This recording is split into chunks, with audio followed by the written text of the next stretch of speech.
My husband and his friends tricked me into believing that they got detained at the border, causing me to freak out in a way that honestly was just so distressing. But after I found out it was a prank, I'm honestly feeling so devastated because right now I'm so upset that I just don't know what to do. Here's what's happening. Okay, so I'm pregnant with my second child, and yesterday my husband spontaneously decided that he was going to cross the border with some friends to go shopping. He literally told me this 2 hours before he was leaving, but I just decided not to make a big deal out of it. I had some friends coming over for dinner, and I'm used to handling my toddler solo most nights, although some are harder than others because I'm in my second trimester of pregnancy. Since I had some girls over, we were watching the new Superman movie, and my phone is usually silent, so after the movie, I picked up my phone to check on it, and I noticed I had missed calls from my husband and a couple missed calls from his friend. I then looked at a text message which said that my husband needed to be picked up from the border because apparently they were detaining him. Now, I was really genuinely worried because my husband is a citizen of our country now, but he is originally an immigrant,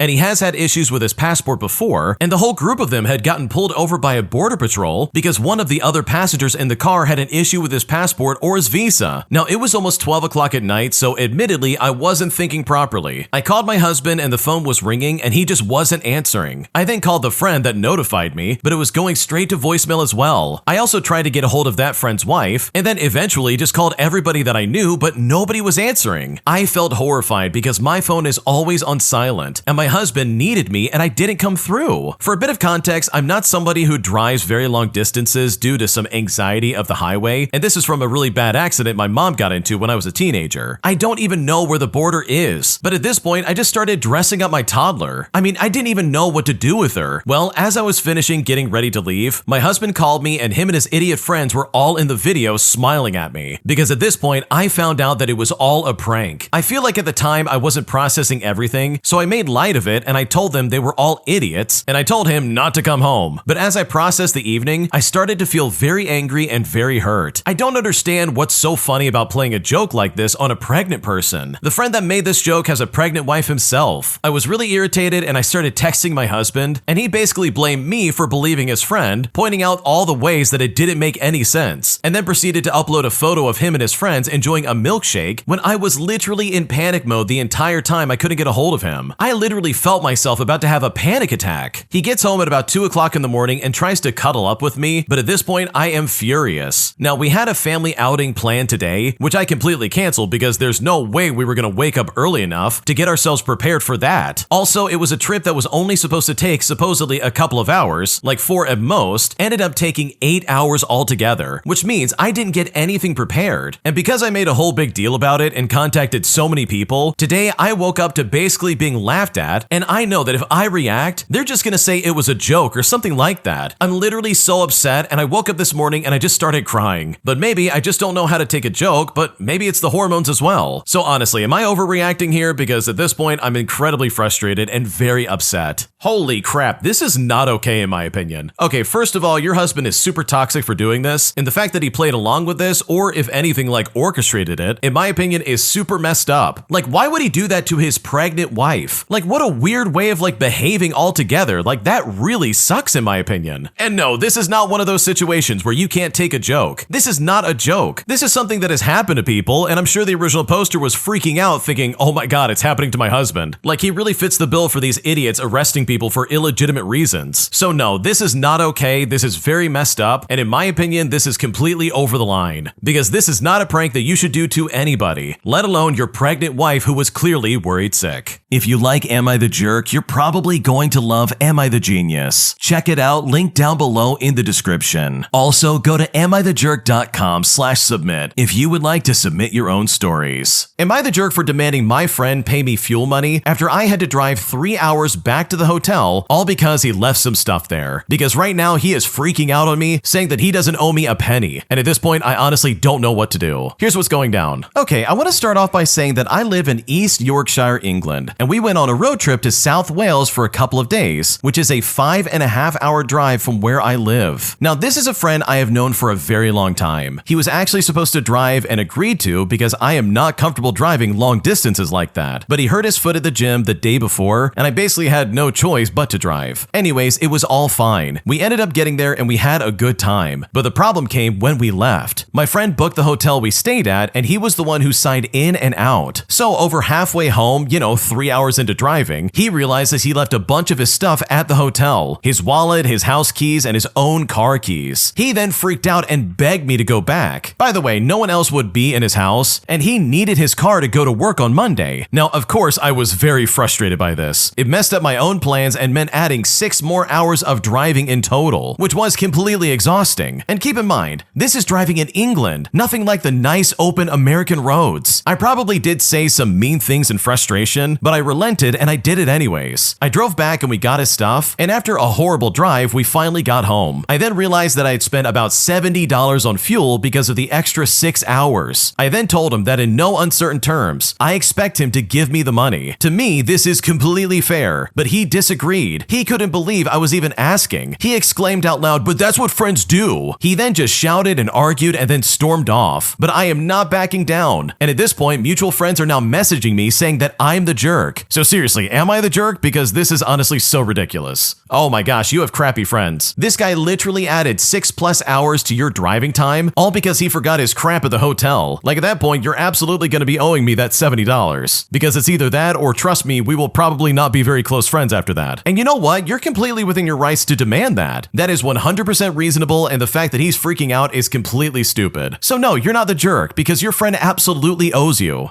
An entitled Karen allows her kid to climb all over me while I'm in my wheelchair, and despite the fact that I demanded she get her kid off of me, she still literally encouraged it to happen, saying there was nothing wrong with it and that I was overreacting. Here's what happened. Okay, so this happened about a month ago, and honestly, I am still in shock. I'm a 28-year-old female, and I have a spinal condition that requires me to use a wheelchair pretty much full time. It's not rented or borrowed, it's mine. It's fitted for me, and it costs more than my car. Now, just to set the scene, I was flying home after visiting family, and I got to the airport early. I was sitting near the gate with my headphones in, sipping on a drink, just minding my own business. But suddenly, I feel my chair jolt backwards a little bit. I look over my shoulder and there's a little boy, maybe 5 or 6 years old, trying to climb into my lap. I then gently stop him and I say that it's not something he can play on. Well, not even 10 seconds later, his mom appears and immediately tells me to not be rude, that he's just playing. Now, I was honestly stunned for a second. Then I calmly told her that this is my wheelchair, a medical device, not a ride. But when I say this, she laughs at me. Then she says, "Oh, you're just sitting there. What's the harm anyways? It's like a stroller, right?" But it's like, no, it's not. I explain again more firmly that it's not safe and wildly inappropriate to let her child try to climb on me. She rolls her eyes and says people are so uptight these days. Now, security at the gate had seen what had happened and came over to check in. They asked if I wanted to report it, but honestly, I just wanted to board early and be done with it. As they were walking me to the pre-boarding area, I could still hear her saying to her kid that some people fake being disabled for attention and that you shouldn't be fooled. And it's like, girl, if I wanted attention, I would get it by standing up and doing a backflip, but I literally can't. It honestly makes me wonder what's wrong with people like this, because this was so wildly inappropriate. Oh man, the original poster is a better person than me because I would have 100% reported them. Like seriously, the second that kid started climbing on me and she started justifying it, that would be the moment I report them and just absolutely take the time to make sure she gets punished for that. Because the way she was acting was super entitled and incredibly inappropriate, and you definitely did not deserve that. Am I the jerk for wanting to leave my wife after she cheated during a dark phase in our marriage? Because right now I'm still incredibly upset and I seriously just don't know what to do. Here's what's going on. Okay, so my wife and I have been married for about 3 years and been together overall for about 9. Last year we went through something really painful. We had a Maltese dog that meant the world to me, and it originally belonged to my mom, who passed away a few years ago. The dog was energetic and super fast, and we always made sure to be careful with open doors. One day my wife accidentally left the door open for just a second and the dog bolted out. It ran into the street and it was unfortunately hit by a car. It was a really traumatic thing for us to go through. My wife was constantly crying, blaming herself, apologizing over and over again. I told her I didn't blame her, but I also admitted I needed some mental space and therapy to avoid building up resentment. During this phase, I started staying over at a hotel more often just to clear my head. I did 6 sessions of online therapy over 3 months, and I genuinely felt like I came out of it healed and ready to move forward with her. But right towards the end of that healing phase, she confessed that she had a one-night stand with a coworker a few nights prior. She said that she had been in a dark place for months, and when her coworker praised and complimented her, she finally just caved. She broke down around crying, saying that she'd do anything to make things right, quit her job, go to counseling, literally anything. She was crying so much, I've honestly never seen her cry like this ever. I was really shocked and I told her to leave me alone. I then confided in my brother and sister, and they both were surprisingly understanding of her. They said I had emotionally abandoned her during the hardest time in her life, and maybe this was her way of latching onto something that made her feel seen. They said I shouldn't have stayed over at a hotel that often, and that families should go through struggles together. They encouraged me to consider couples counseling before making any decisions. But here's the thing, I don't think I can move past this. I never blamed her for the dog. I gave myself space, I sought help, and I came back ready to rebuild. But now this betrayal has opened up a different kind of pain. I just don't know if I can trust her ever again. My wife is trying anything for reconciliation. She even said I can sleep with anyone or do anything that I want. But it's not about that. It's just that I've lost all love and respect for her entirely. So am I the jerk for not wanting to try and save this? Because right now I really am not sure what to do.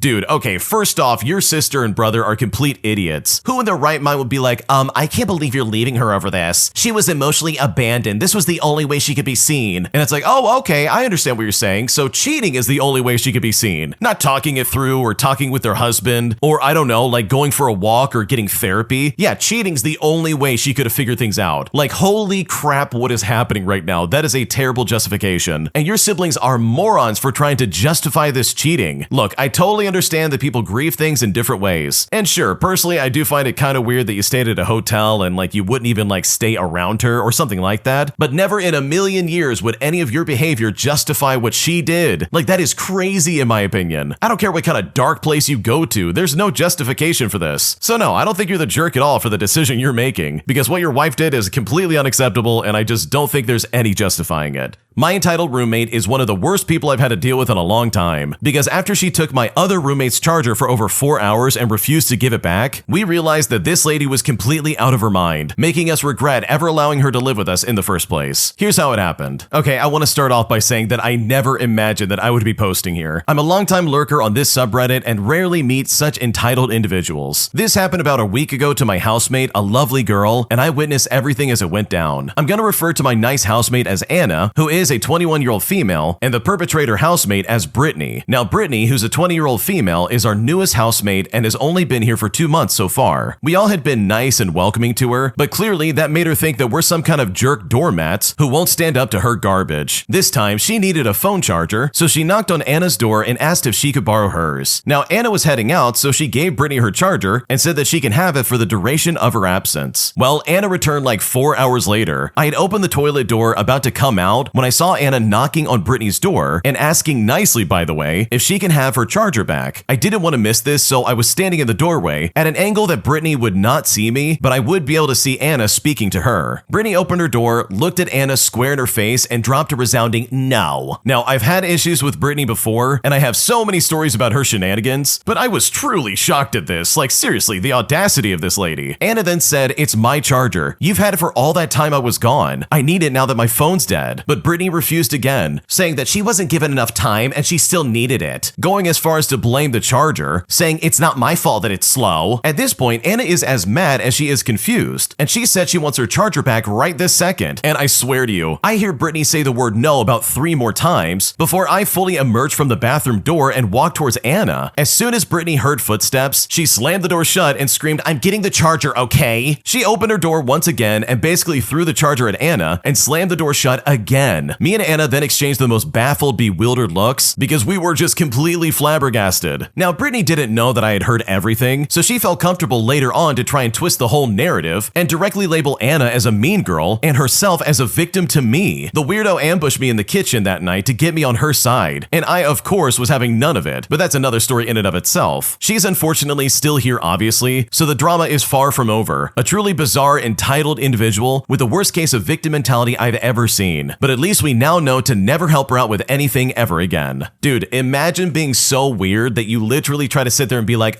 4 hours isn't enough. I need this charger for longer. Like, if your phone is not fully charged after 4 hours, then you might have something wrong with your phone and you might need to get something new. Like, that's just really weird. And it's so funny that she was giving Anna the runaround, because I'm fairly convinced she probably would have like gone along with this for as long as possible unless you had been there to like step up and just be present, because she clearly sees you as like some kind of way of making Anna look bad bad, despite the fact that Anna didn't do anything wrong. So yeah, this is a weird roommate, and hopefully stuff like this kind of slows down and she eventually moves out or something like that, because living with someone like this sounds like an absolute living nightmare. Today, I messed up by thinking a girl was flirting with me, when in reality, she was trying to set me up to sell me insurance. And I now feel really dumb and incredibly stupid. And anytime I think about this situation, I can't help but die inside just a little bit more. Here's how it went down. So a few weeks ago, I was at a coffee shop just minding my own business when this girl suddenly approached me. She was super friendly, asked if she could sit at my table as it was a crowded place, and we ended up talking for a while. She was laughing at my jokes, complimented my watch, even said something like, "You have a really calm energy, it's really refreshing." And my brain's like, oh my gosh, this is it. This is how Netflix romances begin. We exchanged numbers, or rather, she took mine and said she'd love to catch up again soon. The next day, she texts me, "Hey, so nice chatting yesterday. Let's connect sometime this week." And at this point, I'm already planning what shirt I'll wear. We set up a catch-up at a quiet, loungy place, and I show up slightly overdressed. And she's already seated with a laptop, a folder, and what I now realize was a not flirty smile. It was a sales smile. She then starts the conversation by saying, "So I don't know if you've ever considered a long-term investment plan that also protects your loved ones, but let's talk a little." And when she said this, I died a little inside. I sat there for 40 minutes while she pitched me life insurance like I was some kind of 50-year-old family man with mortgage anxiety. The compliments, oh, it was just rapport building. The number exchange was a lead capture. And the refreshing calm energy she claimed was probably code for, oh, this guy looks too polite to leave mid-pitch. To make it worse though, I nodded through the whole thing like I was still trying to impress her. And honestly, whenever I think about this situation, I feel incredibly stupid. Oh my gosh, this is so messed up. That was deeply manipulative. And a lot of people in the comments basically said that on this post, where it's like, yeah, this is like completely screwed up. Because what she was doing was 100% flirting. At least in my opinion. Like, she's sitting down and she's like, "Oh, I like your watch. You're so funny. You have a calm and refreshing energy. Let's meet up sometime." Like, that really does sound like someone who met you suddenly and said, "Hey, let's meet up and get to know each other more." Like, oh, I don't know, a date or something like that. So you did everything right. You literally showed up trying to look nice and trying to spend time with this lady, but for her to turn around and be like, "Okay, just kidding, I'm a salesperson, let's get started." Like, that is some super scumbag behavior if you ask me. So honestly, I don't think this is that much of a mess up, because the way she was going about doing this was incredibly flirty off the bat. And I seriously don't think this is your fault at all, because this really was incredibly sketchy. My psycho coworker literally gets revenge in a way that I never expected, putting one of my other coworkers in his place who just so happened to cross him at the worst time possible, resulting in one of the most shocking displays of revenge I've probably seen in a long time. Here's how it all went down. So to start things out, I work at remote mining, which attracts many strange and interesting characters, and surprisingly, I am the normal one amongst all of them. One construction site I worked on last year was coming to the end, which meant a lot of the temporary facilities were being pulled out to be installed at a new site, resulting in a lack of clothing, washing, and drying facilities. Now, you work 12 hours a day, 7 days a week for 3 weeks straight, and in a perfect world, you put the clothes in the washing machine after work, have dinner, transfer the finished clothing into the dryer, then have a couple of beers before removing the dry clothing, before heading off to get some sleep. The only problem is that the washing part takes about 25 minutes, and the drying part takes about 90, resulting in a backlog of wet clothing, waiting for some Westinghouse warmth. The system is compounded by some users having a few too many beers, and forgetting to remove their dry clothing, or just going to bed. So the unofficial protocol is to transfer dried clothing to the bench to free up the machine for your own clothing. But sometimes people get impatient, and they transfer almost but not quite dry clothing to the bench. And this is certainly annoying, but it is what it is. One evening before flyout day, when washing facilities are in higher demand, I'm chilling in the laundry with only a handful of minutes left on my dryer when one of the supervisors walks in. He is a jerk with anger issues who I only know by reputation, but he is about to be the hero of this story. Supervisor Richard opens the dryer his clothing's in and looks really confused. Those aren't his clothes. His clothes are in a wet pile on the bench. Some entitled idiot had removed his still dripping wet clothing to put their own in, and he was incredibly angry when he saw this. But surprisingly, he just kind of walked out. Well, a few minutes later, I'm cleaning out my clothing out of my now finished dryer when he storms back in, striding straight up to the dryer containing the clothing that is not his. He then tears open 2 Mars bars that he just bought from the camp shop, breaks them in half, tosses them into the dryer, closes the door, and then sets the timer for 90 minutes on high heat. I gesture to him my now empty dryer, gather all of my my things and then I leave as he starts gathering up his clothing. Now, I did quietly ask around when I flew back in, but nobody had heard of it. But that's not a surprise with a workplace of a couple of thousand people, many of which were finishing up every week. So the lesson of this story is that you really should be careful with who you mess with, because there's always a bigger jerk around the corner who's waiting to ruin your day. Oh my gosh, I can't imagine watching that happen. Like, first of all, this guy clearly lives up to his reputation. He sees his clothing dripping wet on the bench and he's like, oh, I'm not gonna stand for this. I'm gonna get back at this guy in a way he'll never forget. And his way of getting back is like ruining the clothing and making them wash it probably multiple times. And you know for a fact that that chocolate's gonna be baked into that clothing forever. That is never getting out of that. Like, he put it on the highest setting for 90 minutes. That's gonna get all over the place. It might even like ruin the dryer. So honestly, I find this so hilarious. I know if this was me, I would be mildly annoyed, but I would just wait my turn. But this guy absolutely saw red and said, oh no, I'm gonna punish this guy for messing with me, which in my opinion is really messed up, but also incredibly hilarious.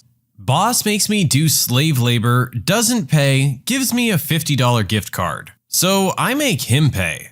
Here's what happened. Subscribe to Am I the Jerk on YouTube and hit the bell for notifications.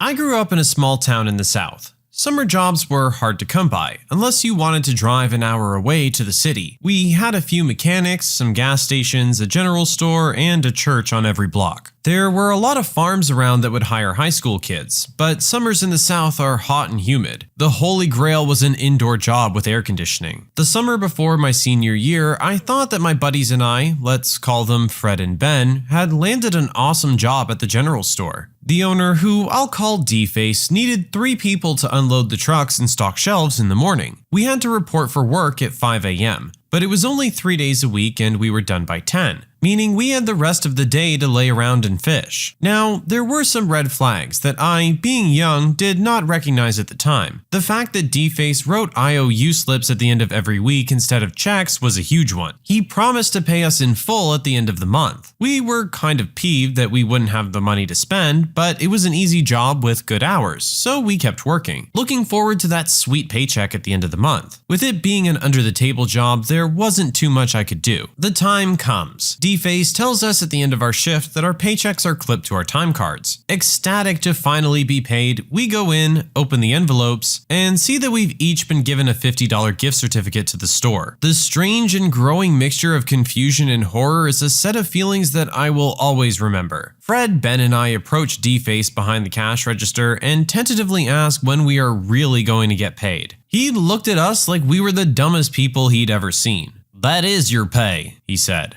We called BS and demanded real checks. "Well, I can't do that. All I can give you is the gift certificate." What happened next was what you'd expect from a couple of peeved off high school rednecks. Obscenities were shouted, some things were thrown, Fred kicked over a candy display, and we stormed out of there swearing, and I was just seeing absolute red. That guy had used us for slave labor, took advantage of some high school kids to get free work for a month. It went without saying that we were thirsty for vengeance. Now, this was a long time ago, like pre-internet, pre-Desert Storm long time ago, and we lived in a very rural area, so we couldn't just call some Bureau of Labor or go viral on social media or whatever people think of as revenge these days. Heck, we couldn't even really tell our parents, because they would have said it was a learning experience or some such thing. There was really no concept of workers' rights or anything like that. Heck, in this particular state, there still isn't to this day. We had to handle this ourselves. From then on, we had nightly meetings on a piece of property owned by Fred's dad. There was only one purpose, one subject of discussion: revenge. We went through all the usual options: arson, vandalism, and so on. But in the end, we decided that straight out theft would be the most reasonable option. We were gypped for a month's work, and for the scales of justice to balance, we needed payment. As I said, this was a long time ago. D-Face had some cameras, but they were poor quality and there were only a few. One out front, one by the register, and one over the beer coolers. There were no cameras in the loading dock or the back room, where the beer overstock was stored. We knew this because we had seen the little monitor display in D-Face's office. There was also an old doorway that was boarded over and sealed with polyurethane in the back of the building, but was otherwise unsecured. In other words, our work was cut out for us. We parked in the woods behind the store and watched it for a few nights to see if D-Face had taken any additional security precautions in light of his deception. He hadn't. The closing cashier just locked the front door at 9 p.m. and left. We met up the next night at about 2 a.m. The town was dead asleep. We piled into Fred's oversized pickup truck, drove to the store, killed the headlights, and pulled up to the loading dock. My heart had been thudding in my chest the whole drive over, but now a sort of steel calm had come over me. I was hyper alert, yet calm as the eye of a storm. Our time had come. The wooden door went down with ease when Ben put his shoulder to it. We slipped into the back room, stationed ourselves in sort of an assembly line by the beer racks, and unloaded the place. Cases of beer and jugs of wine practically flew out of the back into Fred's truck with ruthless efficiency. In the space of maybe less than 20 minutes, we had the back room cleaned out. We cleaned out that jerk so fast, I don't think he would have had time to poop his pants if he somehow caught us. We would have been done and gone. We pulled the defunct door back into place, threw a tarp over our loot, and drove to the same property where we had held our vengeance meetings. There was a disused tool shed towards the back, behind some pretty thick bush, and that's where we had decided to put everything. Unloading and carrying all the stuff took considerably longer than snatching it, even with a wheelbarrow, and the sky was starting to shade pink by the time we had it all squared away. Nevertheless, we were all able to make it to Fred's house before his parents woke up and got suspicious. The next few days were tense. I saw 2 sheriff's deputies parked in front of the store the following day, and felt the bottom drop out of my stomach. We had come up with a cover story and rehearsed it multiple times in case we were questioned, and I expected cops to come knocking on my door any second, but they never did. I never even saw a report on the local news. In hindsight, D-Face probably knew it was us, but didn't want it to get out that he had used slave labor in his store. Heck, I bet the only reason he called the cops in the first place was so he could file a report and write it off on his taxes. In any case, we had hundreds, maybe even thousands of dollars worth of beer sitting in an old tool shed. And as young southern boys, it would be a bleeding sin to let it go to waste. We started celebrating, cautiously at first, but it didn't take long for word to get out that there were a couple of guys who could get their hands on beer, and by the end of the summer, we were hosting bonfires on the property that were absolutely packed with high school kids. We even had some offering to buy the beer from us, and by the beginning of September, we had made back any money that we lost out on thanks to D-Face's slavery shenanigans. These gatherings included a fair amount of chicks, and I think it's safe to say I lost my virginity thanks to the stolen beer in the shed. It was the best summer of my life. As for D-Face, I never saw or heard from him again. He sold the store a year later to a guy who seemed much nicer. I got another job working there the following summer for actual paychecks. The beer didn't even run out till the start of senior year. The last I saw of it was chugged by Fred at the end of a football game. So, what do you guys think? Was it a jerk move? Now, I'm not one by any means to advocate for breaking and entering and theft, but in this instance, I think we let it slide. Besides, he said it was a long time ago. I think there's a statute of limitations on this type of thing, no? Either way, like he said, he wasn't left many other options. And while they had considered much worse options in terms of revenge, they chose the one that they felt was just. This guy just honestly ripped off a couple of kids, and that's a pretty jerk move. I feel a little bit of revenge is warranted. I guess this should just be a lesson to all small businesses. Don't rip off your employees, cause they will find a way to get back at you. And it seems like maybe this guy couldn't afford it since he had to sell the store a year later. Might have been for other reasons, but who knows? This guy could have ended up being put out of business by the same kids he tried to rip off. I feel like that's just karma, no? Horrible wife uses me for a meal ticket while she indulges in a very active social life, and I respond by giving her a legal pile driver. Well, this story starts out like many others. I, being in the US Army, become attracted to a woman whom I end up marrying. At first, she's all I could ever ask for in a woman. Sweet, caring, one hell of a cuddler. Doesn't really like video games like I do, but makes an effort to get into them so we can spend some time doing things together. We'll call her Witch, for reasons you'll soon know. I met Witch through one of the other soldiers I worked with, who we'll call Battle Buddy, since he was not at fault in this. It was in the middle of the week and I had just gotten a work order finished up and was taking a quick break for a drink of water. I heard Battle Buddy asking a few other soldiers if they were open for a date for this coming weekend. Now, I knew from a few other friends that Battle Buddy was straight, so I was curious as to why he was asking. Long story short, Battle Buddy had a female friend who was looking for a date for a movie that coming weekend. I offered to go with his friend. Big mistake. And she and I hit it off rather well and continued to see each other. Months pass, and it hasn't been enough time for me to consider marriage yet. But she has some spontaneous ailments spring up out of nowhere. Seizures, and they were legit. Since these only seemed to happen in her sleep and my command wouldn't let me stay off post with her without being married, light bulb. We got a courtroom wedding 2 weeks later. The added bonus, not only could I stay with her while she slept to be ready in case of another episode, but my TRICARE would fully cover her medical costs. I was happy, she was happy, I got to tell my command, now you can't stop me from staying with her, and we all lived happily ever after. Except we didn't. Things went well for a while, as I described at the beginning of the post, but after a bit, I started to notice things. Things like her needing to take her mother to the doctor's office quite frequently. Her mother was sickly, so I didn't think much of it at first. Or needing to head to Walmart one town over because the one in our town didn't have what she needed in stock. Things like the car I bought and let her use seen parked in a lot next to several different trailer parks in a month. Well, as luck would have it, right as I started to get suspicious, I came down on orders to PCS to Korea. So, sidelining the investigation until I was able to continue, I packed, kissed my wife goodbye, and let the army send me where they wanted me. I spent a year in Korea, then came down on orders for Texas. I went there. It was there that I found out exactly what was going on, courtesy of her mom, brother, and her aunt and uncle. This woman, and I am not even kidding in the slightest, was sleeping with 60 different men, most of them soldiers. Her excuse to her family was, well, original poster's gay and doesn't want to come out, so he's pointing out the men I can sleep with since he knows that they're clean. So basically, this woman is using me as a paycheck and meal ticket and screwing everything with a pulse that happens to be male. The icing on the cake is that 2 weeks after I get the good news, she calls me and confesses to cheating on me. Once. The only reason she confessed? She was pregnant. There was no way I could be the father given that I was in a different state at the time. And the father was African American. I'm very much not African American, having been called neon white on more than one occasion due to my Irish ancestry. So there was no possible way this child would look like me at all. So my wife felt the need to break the news to me before she had the baby because she could no longer hide it. Well, things happened.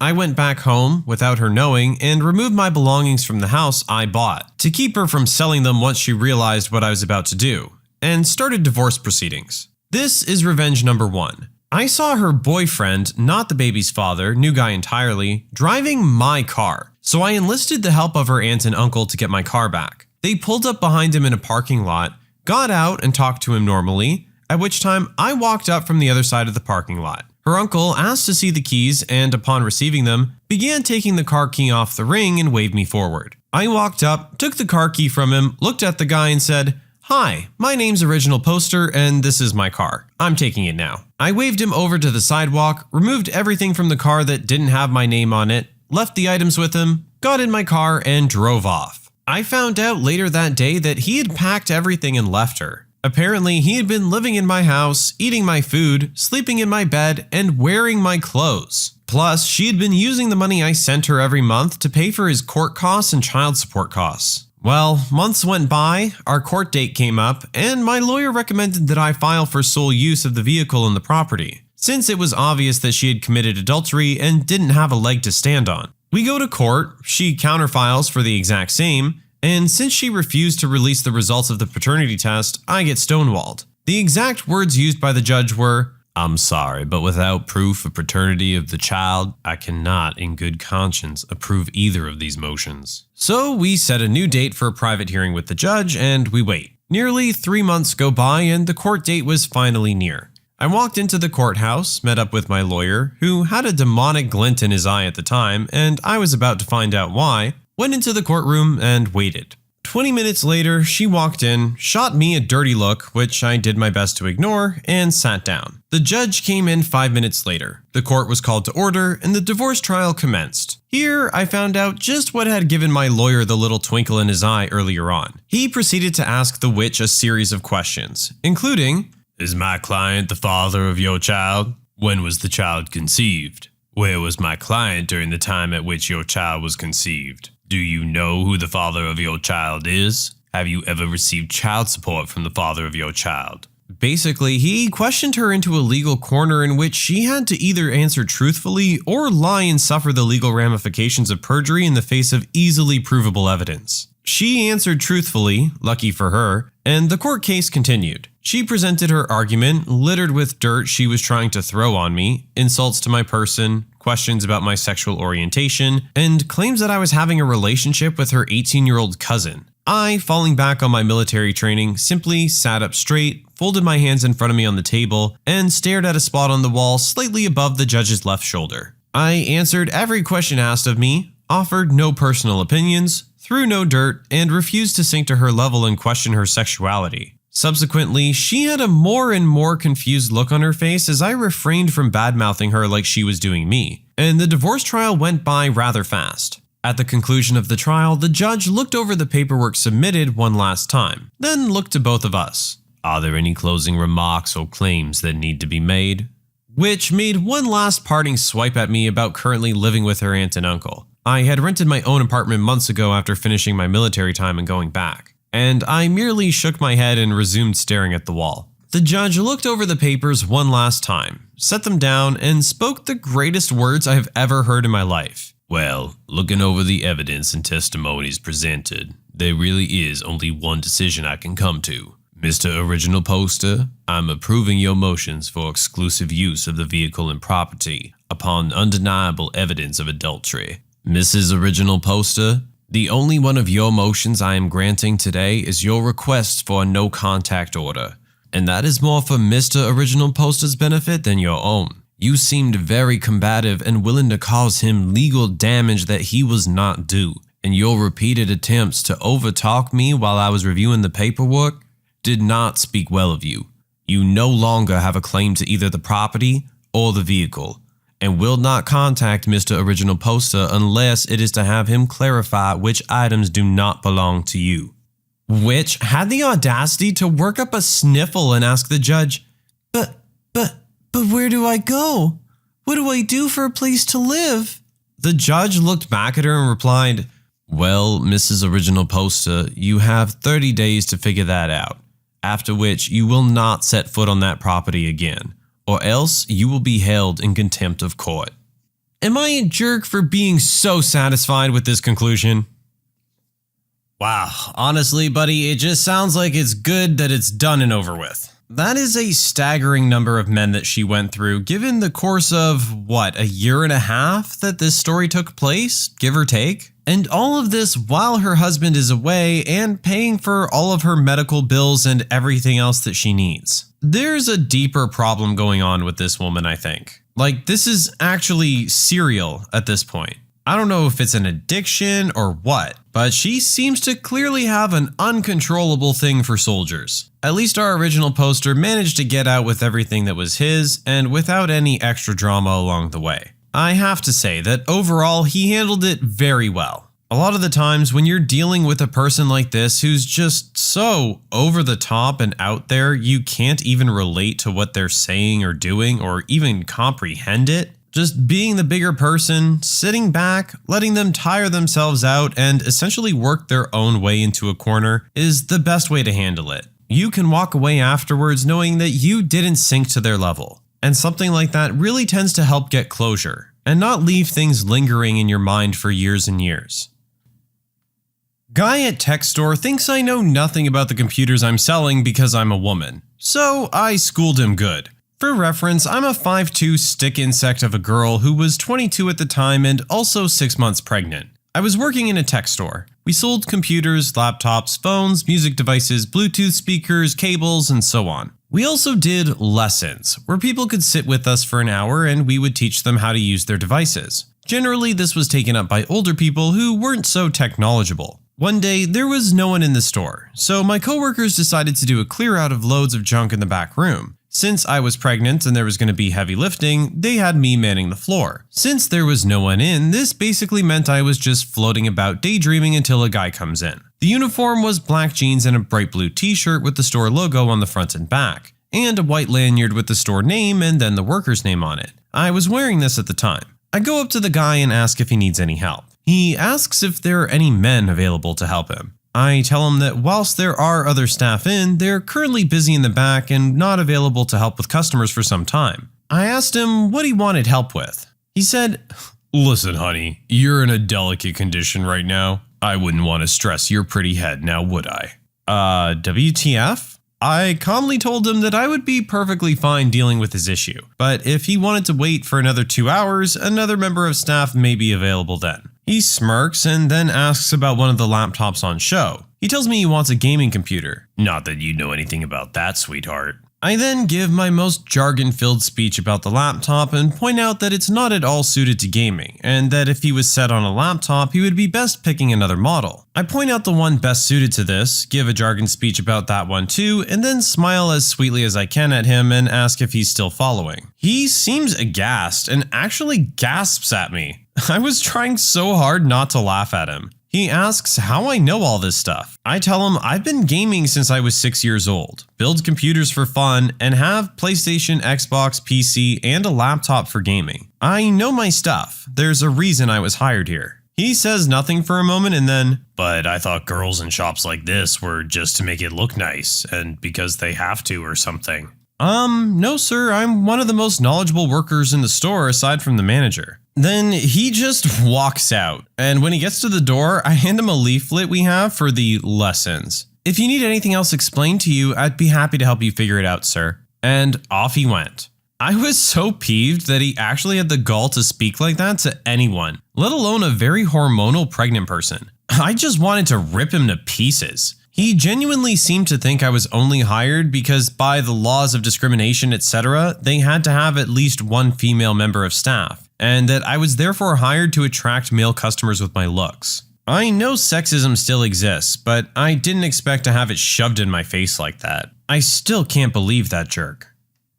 I myself worked in a tech store for a little while, and I can tell you that the female employees are absolutely treated like this. And on more than one occasion I did get to witness a situation like this, and it is very satisfying to watch. It's ridiculous the presumptions that some people make that because of your gender that you don't have knowledge in a certain field. Believe it or not, people's interests can vary wildly, and that's not on you to decide what they should or shouldn't know. She clearly works in the store, so odds are she probably already knows more than you.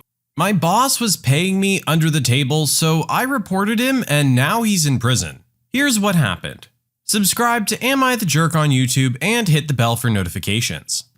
When I was in 10th grade, I got into refereeing football for a little league in town. I got hired by a random booster club mom and she tells me that they pay us in cash out of the snack cart money. Fancy part of town selling Voss and stuff. But hey, no problem, I was 16 getting $120 cash every Saturday. So, sounds nice. So, the owner of the league, we'll call him D from here on out, was a generally nice guy and had a son on the team. D was the guy living all of his failed childhood through his 9-year-old kid. The season was going great except when I had to ref his games. He would get mad at any call involving his son, no matter what happened. If this kid was on the line and went offside, we were expected not to call it. Well, I like to make things as fair as possible for kids, so I would always call it. This would set him off and he would come running from the sidelines yelling at me. I tried to talk to him multiple times, but his reply was always the same. It's my league, so it's my rules. So I moved on and just kept doing me. The season was winding down and his kids' team happened to make it into the championship game. The head coaches get to choose one referee each. D chooses Doug. Doug's cool. I like Doug. And the other coach chose me. D calls me midweek telling me there was going to be an NFL rep there to do the coin toss and evaluating the league for a sponsorship. Annoyed with his mid-game disruptions, I decided to have some petty revenge and try to peeve off D in front of the rep. On the day of the game, I show up and act just like always. Got everything set up, then called out the captains. Out comes D with his son and the other coach with his captain. We get everything started, and at first I let the little things go. I feel giddy, but I know I have to let the kid win a bit so he really feels the burn. The score was tied with 4 minutes left when I saw an opportunity to strike. It was 4th down on their own 15. D's son was at quarterback, and instead of taking the snap from the center, he said hike and picked up the ball. Normally, I would let this go, but it was D's kid, so I tossed my flag. Expecting a 5 or 10 yard run, you could imagine I was a bit surprised when he took it all the way for an 85-yard touchdown. Everyone on their sidelines is going crazy, including D, when the other coach starts yelling, "Hold up, flag, there's a flag!" I call a meeting in the middle of the field and explain what happened. D wasn't having it. He was staying surprisingly calm, and he said I could either declare it a touchdown or take off my uniform. So screw it, I quit.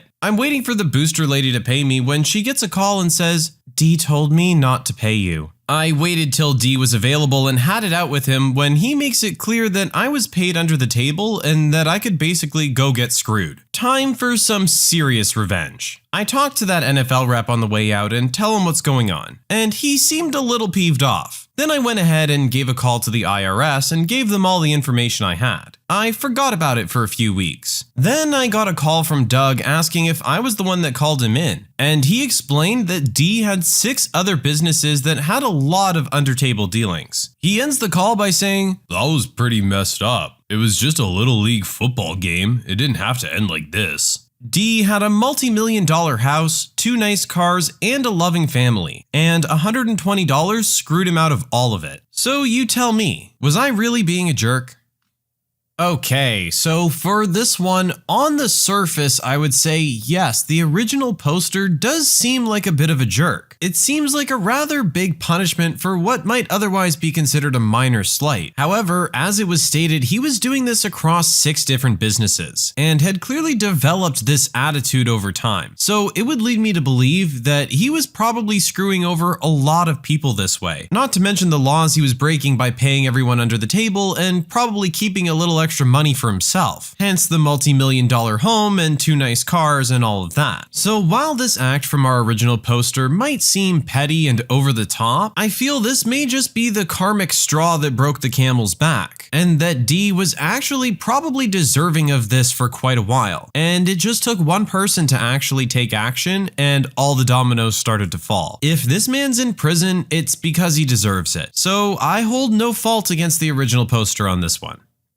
My horrible teacher told the other kids in my class about my medical condition, so I got her fired. So this happens back in freshman year of high school for me, about 20 years ago. Little bit of backstory, I was born with neurofibromatosis, a genetic condition that causes tumor growth on nerve endings and a large list of other problems like early onset puberty, blindness, epilepsy, death, etc. I had this teacher who, if you called her an ancient old hag, you'd be being polite. For whatever reason, she had it out for me. I can only pin it down to her being a bully. Now, I had been sick because of my medical condition and had action plans with the school as to not fall behind. The teacher knew of my condition because of this. So one day I come into the classroom and there's a depiction of me on the whiteboard with the words "Tumor Boy" above it. The teacher just shrugged and laughed. She had disclosed my medical condition to the entire class. I tell the principal, nothing. The guidance counselor, nothing. My parents, nothing. Nobody believes me. It's my word against hers. So for now, I let it go. I'm very patient, so I know I'll get another opportunity. In another incident, she hits my hand with a ruler when I ask her to stop taunting me in front of the other students. My medical condition is nobody's business but my own. She tells the class I have brain tumors, which is why my head is so large. She also points out that I have them in my feet. Again disclosing private medical information just to be a vile person. I again go through everyone. Again, nobody believes me. So then I get a mild case of the flu and miss about a week of school. So I ask if I can bring a recorder to school to tape lessons to catch up. It's immediately put in my file, but for whatever reason, she missed this meeting. Still, it's in my file, so she should know about the agreement. So now I know if she acts like a rancid witch again, she's toast. All I need is bait, which pretty much just takes me showing up. The very next day at school, I'm sitting in class with the recorder taping in my bag, and she starts her daily routine of asking someone to draw a picture of me and all my tumors on the whiteboard. I again ask her to stop, and this is where the book is thrown at my head, with a loud thud followed by a profanity-filled tirade about how terrible of a child I am. It's at this point I stop the recorder and tell her exactly what I think of her, and am then physically removed from the class and taken to the principal's office, and I'm expelled. Once I got home is when I showed my parents the tape. Within 20 minutes, we're back at the school playing it for the principal and vice principal and threatening legal action. Needless to say, my expulsion is lifted and she's fired on the spot just before retirement, losing her retirement money. She even called me after and asked, "Why are you doing this?" I simply told her she did it to herself and hung up. But was I being a jerk? No, not at all. This teacher actually sounds like one of the most horrible people that might exist in this world. It's unbelievable that you would treat a child with a condition that serious so horribly. Maybe because she thought she'd been around so long she could just do whatever the heck she wanted? I mean, the ruler smack makes her sound pretty old school, so who knows how old this woman actually is. Apparently she was just about to come up on retirement. All I can really say on this one is I hope she learned a lesson. Unfortunately, given how horrible this woman seems to sound, probably not. I also just realized I called her horrible about 12 times there, but I really don't know what other word to use. Thief tried to steal my car, accidentally filled it up with gas, and brought it back to me instead. My first car was a 1984 Jeep CJ7, a pretty sweet ride for a dirt poor teenager in the 90s. I was working midnights at a gas station and loaned it to my brother who was taking a date to a party. I got a call around 1 a.m. from my brother who told me he left the keys in the Jeep and it was stolen. I was devastated. I was still on the phone with my brother when the thieves pulled my Jeep into the gas station to fill up on gas. As luck would have it, the gas gauge on my Jeep was broken and always reads empty. And I worked at the only 24-hour gas station in the area. I pressed the silent alarm and proceeded to fill up my Jeep. It was a full-serve station. When the thieves were out of the Jeep, I saw an opportunity to slip the key out of the ignition and into my pocket. They paid for the gas and argued amongst each other who had the keys last. The delay was enough for the police to arrive. I had to explain the story to the officer half a dozen times before he understood. The thieves had this stunned look of disbelief on their faces I'll never forget. The cops were belly laughing telling the story to dispatch. All the while, the thieves sat in cuffs in the back of the squad car. The story made most of the major newspapers the following day. What a bunch of jerks.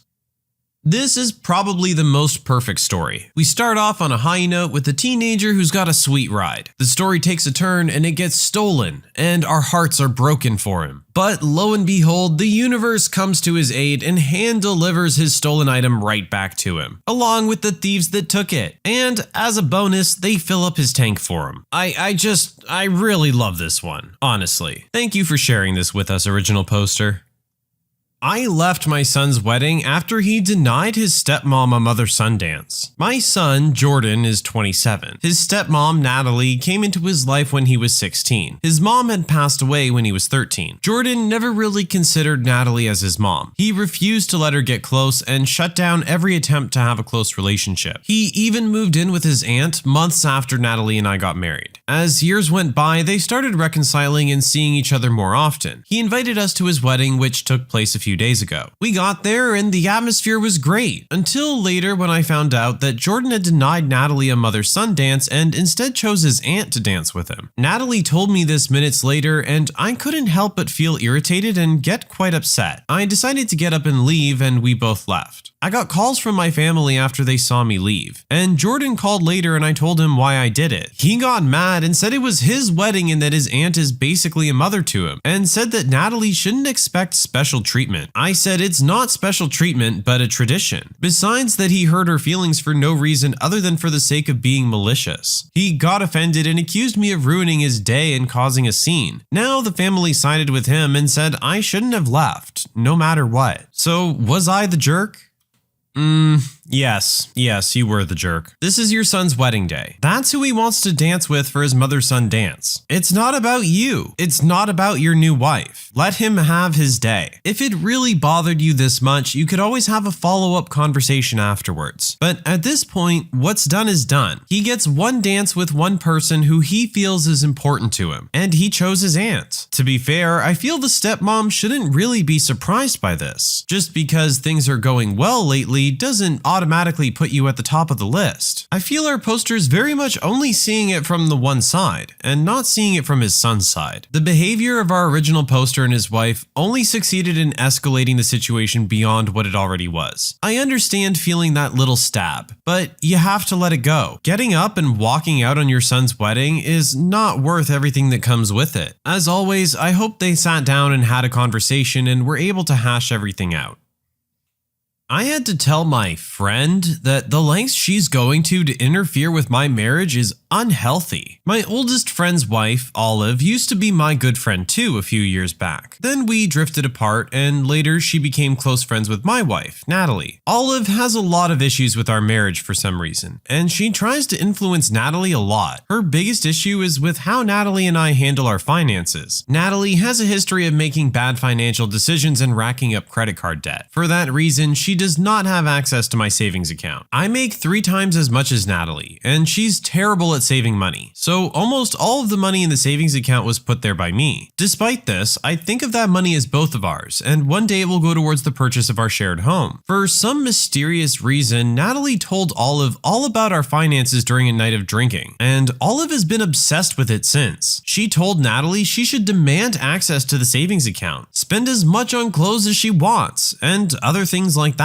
I really don't think it's a coincidence that after every single night out, Natalie starts a fight with me about our finances, especially since Natalie brought up how Olive and her husband do their finances in a much better way. Now, to the point, I have a full remote job at a foreign company that pays way better than the ones in my country. I alone make more in a month than my friend and Olive together. Just 1.5 months ago, Olive managed to get a full remote job like mine too. So naturally, now she's trying to act like a role model I should follow and tells my wife things like, now I make 3 times as much as my husband, but he has access to every penny. Natalie, this is what you and your husband should do too. You should demand it. After Natalie told me this, I messaged Olive and told her to stop. She told me that if I don't like that she's helping Natalie build some standards and making her question things, maybe I should try being a better husband to her. I replied that her obsession with my marriage is unhealthy, and going out of her way and interviewing dozens of foreign companies just to be able to interfere with my marriage even more is really insane. She then said I was showing symptoms of paranoia and should seek psychiatric help. It's Natalie who comes to her for advice on our marriage, and she only answers her. Yeah, that's a load of bull. I know Olive. I know she becomes obsessed with things and keeps pushing until she gets what she wants. I know I'm right, but maybe my approach was wrong and should have invited her to a coffee or something first and asked her to stop in a more cultured manner. On the other hand, she's acting really insane. So am I the jerk?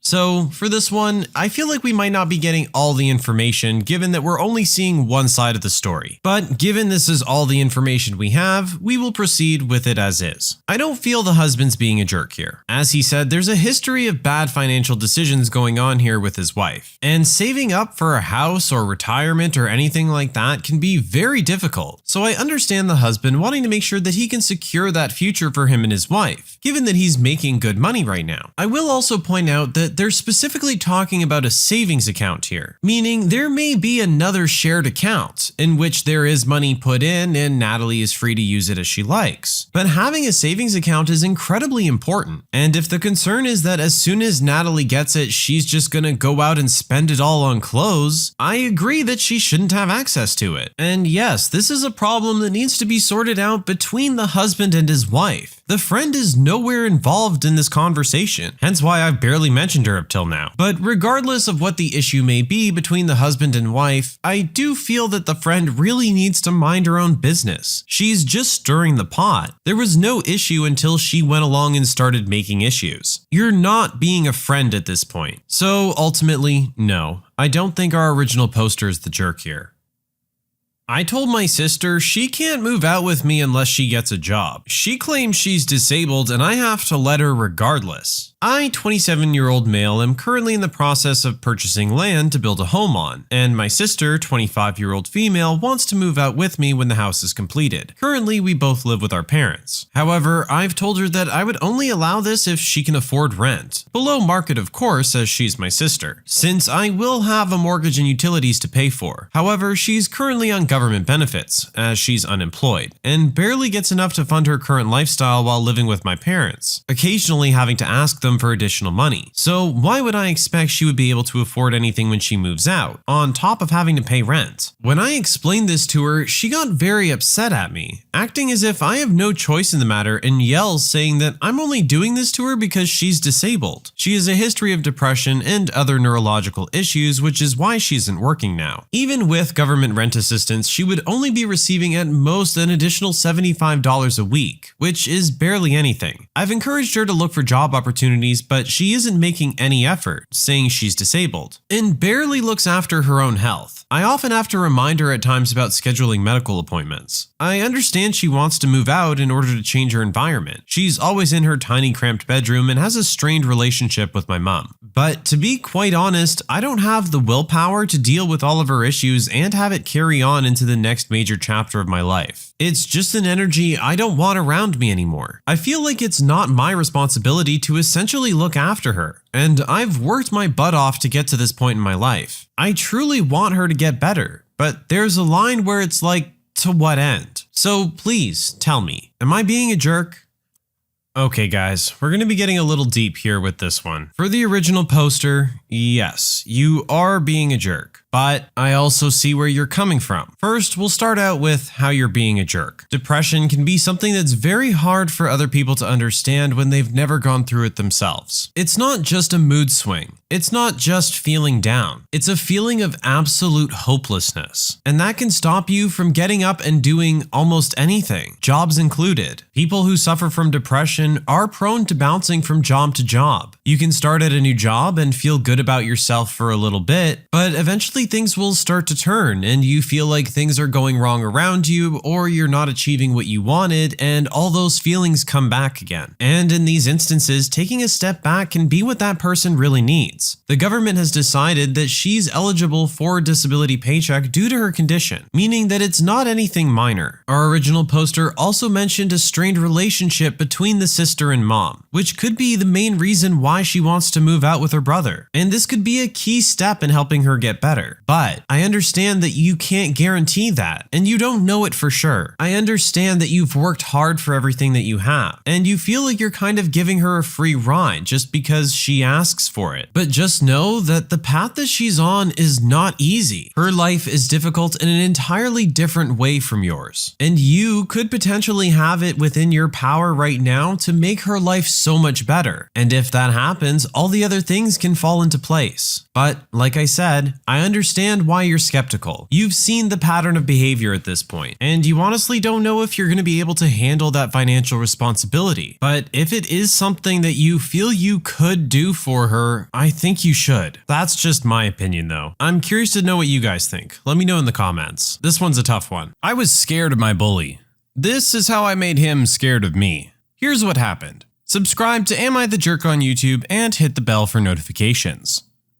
Hey guys, just wanted to share the story of how I dealt with bullying around 16 years ago. Little bit of backstory. I was a bit on the heavy side back then. And by a bit, I mean I was the biggest guy in size in school. So I got bullied a lot, mostly verbally. The few times it got physical, I didn't retaliate. So almost everyone knew how much of a softie I was, which ended up making me a prime target for the whole school. Also, the school was an all-exclusive boys' school. On to the story. I was called a lot of names back then. Chubby, fatty, big Lori, anything big in size gets associated with my name. There's this one guy who I've known since the first grade, let's call him Jerkface. And he has been relentlessly bullying me since the first time he laid eyes on me. I'm kind of a nerd, just love computers and anything related to technology, which Jerkface didn't like. Mostly because his IQ was in the double digits and he had trouble figuring things out. So at the start of 8th grade, we could take an extra class that taught us current technology and stuff.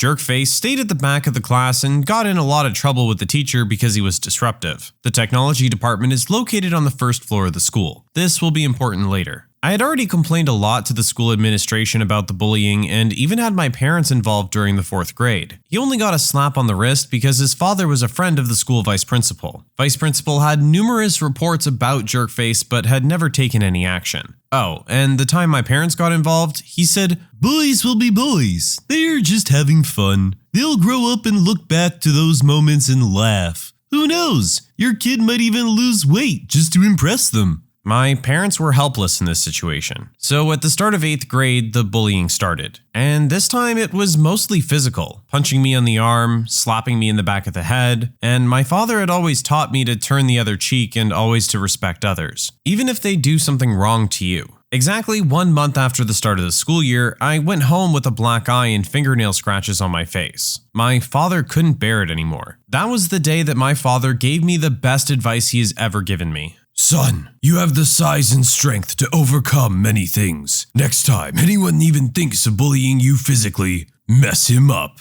bad. You'll never have trouble with anyone if you stand up and fight back against them. I had been bottling up everything up until that day. My father's words unleashed that rage beautifully. I went back to school the next day and I was fuming. 8 years of pent-up rage ready to demolish Jerkface. My first class for that day was technology class. The teacher still hadn't come to class, so we were all just waiting outside. Jerkface saw me and started going on and on about my size. I didn't say anything. The moment he punched me on the arm was the breaking point. I simply grabbed onto his shoulders and said the words I was waiting to say all day long. This is for all the years of you punching me and calling me names. I threw him over the railing from the first floor. He landed on the ground with a sickening thud. What followed was the most girlish scream I have ever heard. The rest of the class had to pick their jaws up off the floor. Vice principal came running to his aid, looked up, and saw me smiling with the biggest grin I had ever had during the 8 years I spent in that hell. Parents were called and chaos followed. Jerkface's father tried to punch me in the office in front of everyone. Principal, vice principal, 4 head teachers of the school,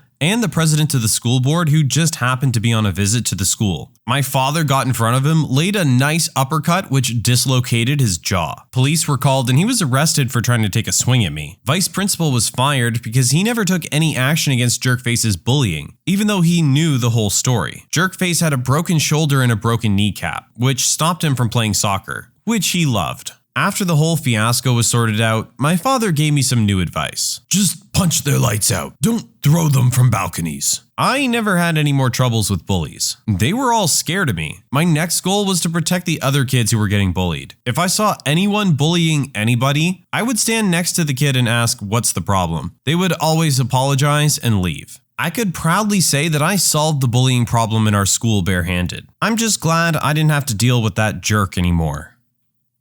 Okay, for this one, I feel like I might have to play devil's advocate a little bit here. I feel like we might have gone a little too far in our retaliation. Dad seems to acknowledge this as well in this case. Absolutely stand up to your bullies. As Dad said, you're a big guy, you have the strength, so don't be afraid to if you have to. But I feel like we could have got the point across without quite such a serious injury. I feel like the biggest problem with this story though was the vice principal. Yes, boys will be boys, but you're the adult in charge and you're the one that's supposed to keep order among the boys. Whether you're friends with his dad or not, you can't just let the problem persist. It needs to be addressed one way or another. While I'm not thrilled with how our original poster handled the situation, I can't argue with the results.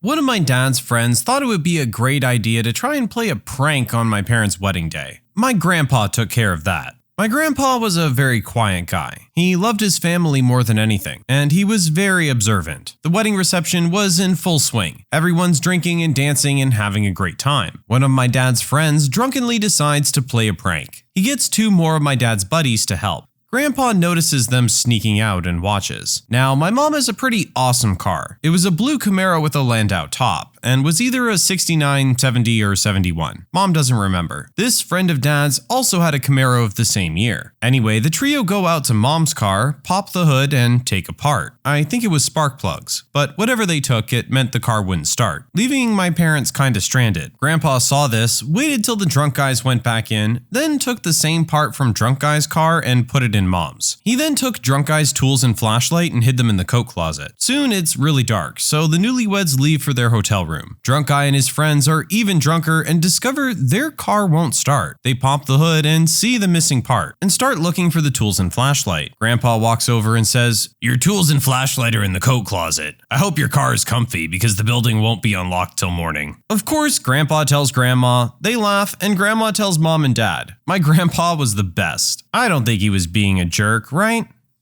definitely not being a jerk here, I think. Grandpa might have been doing them a favor considering they were so drunk, actually. Maybe they shouldn't have been driving anyway. But this really feels like one of those you reap what you sow situations. Grandpa literally couldn't have dealt out a more equal version of justice. Let the guy sleep in the car for the night. They'll be fine. There's nothing I hate more than physically abled people using disabled parking.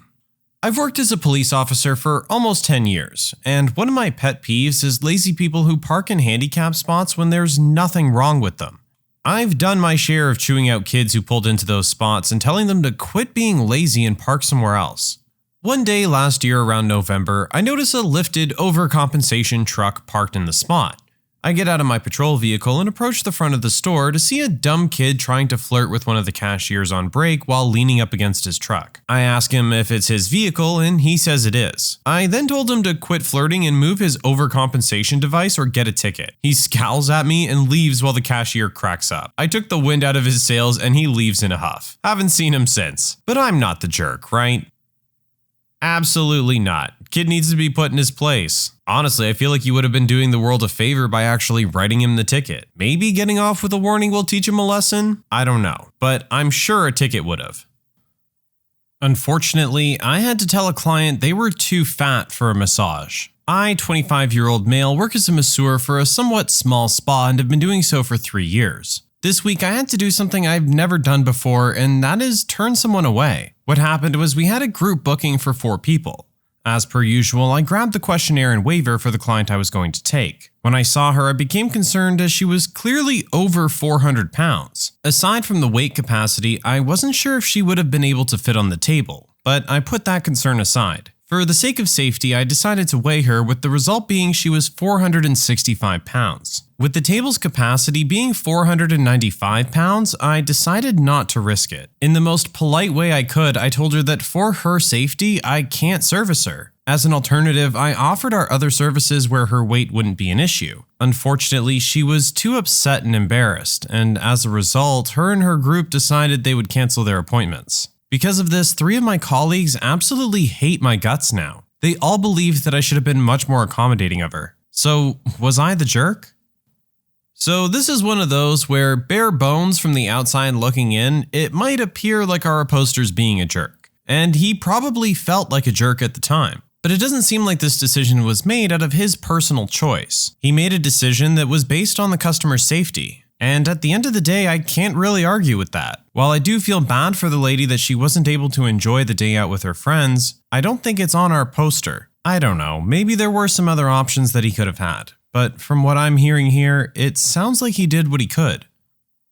I had to lay down the law with my parents and say they made their own bed so they can lay in it. I, 29-year-old female, was pretty much disowned by my entire family when I came out at 18. My parents gave me 5 minutes to grab my things before shutting me outside. I remember telling them that there was no way I could live on my own, that I was their kid and they should want to love and support me. My father told me that I made this bed myself by choosing my lifestyle, so I should grow up and learn to lay in it. I turned out pretty okay, all things considered. I was able to go to college on a few scholarships and not too many loans. I met my wife during our freshman year and I've been with her ever since. We have a 2-year-old daughter who's the most precious little person in the world. We bought a house and we both have decent paying jobs. I consider myself to be incredibly lucky, and I can't imagine my life without my wife and our daughter. I don't keep in touch much with my biological family, so I don't know how my parents got my contact info, but they did. My mom sent me a message detailing the financial issues they were going through.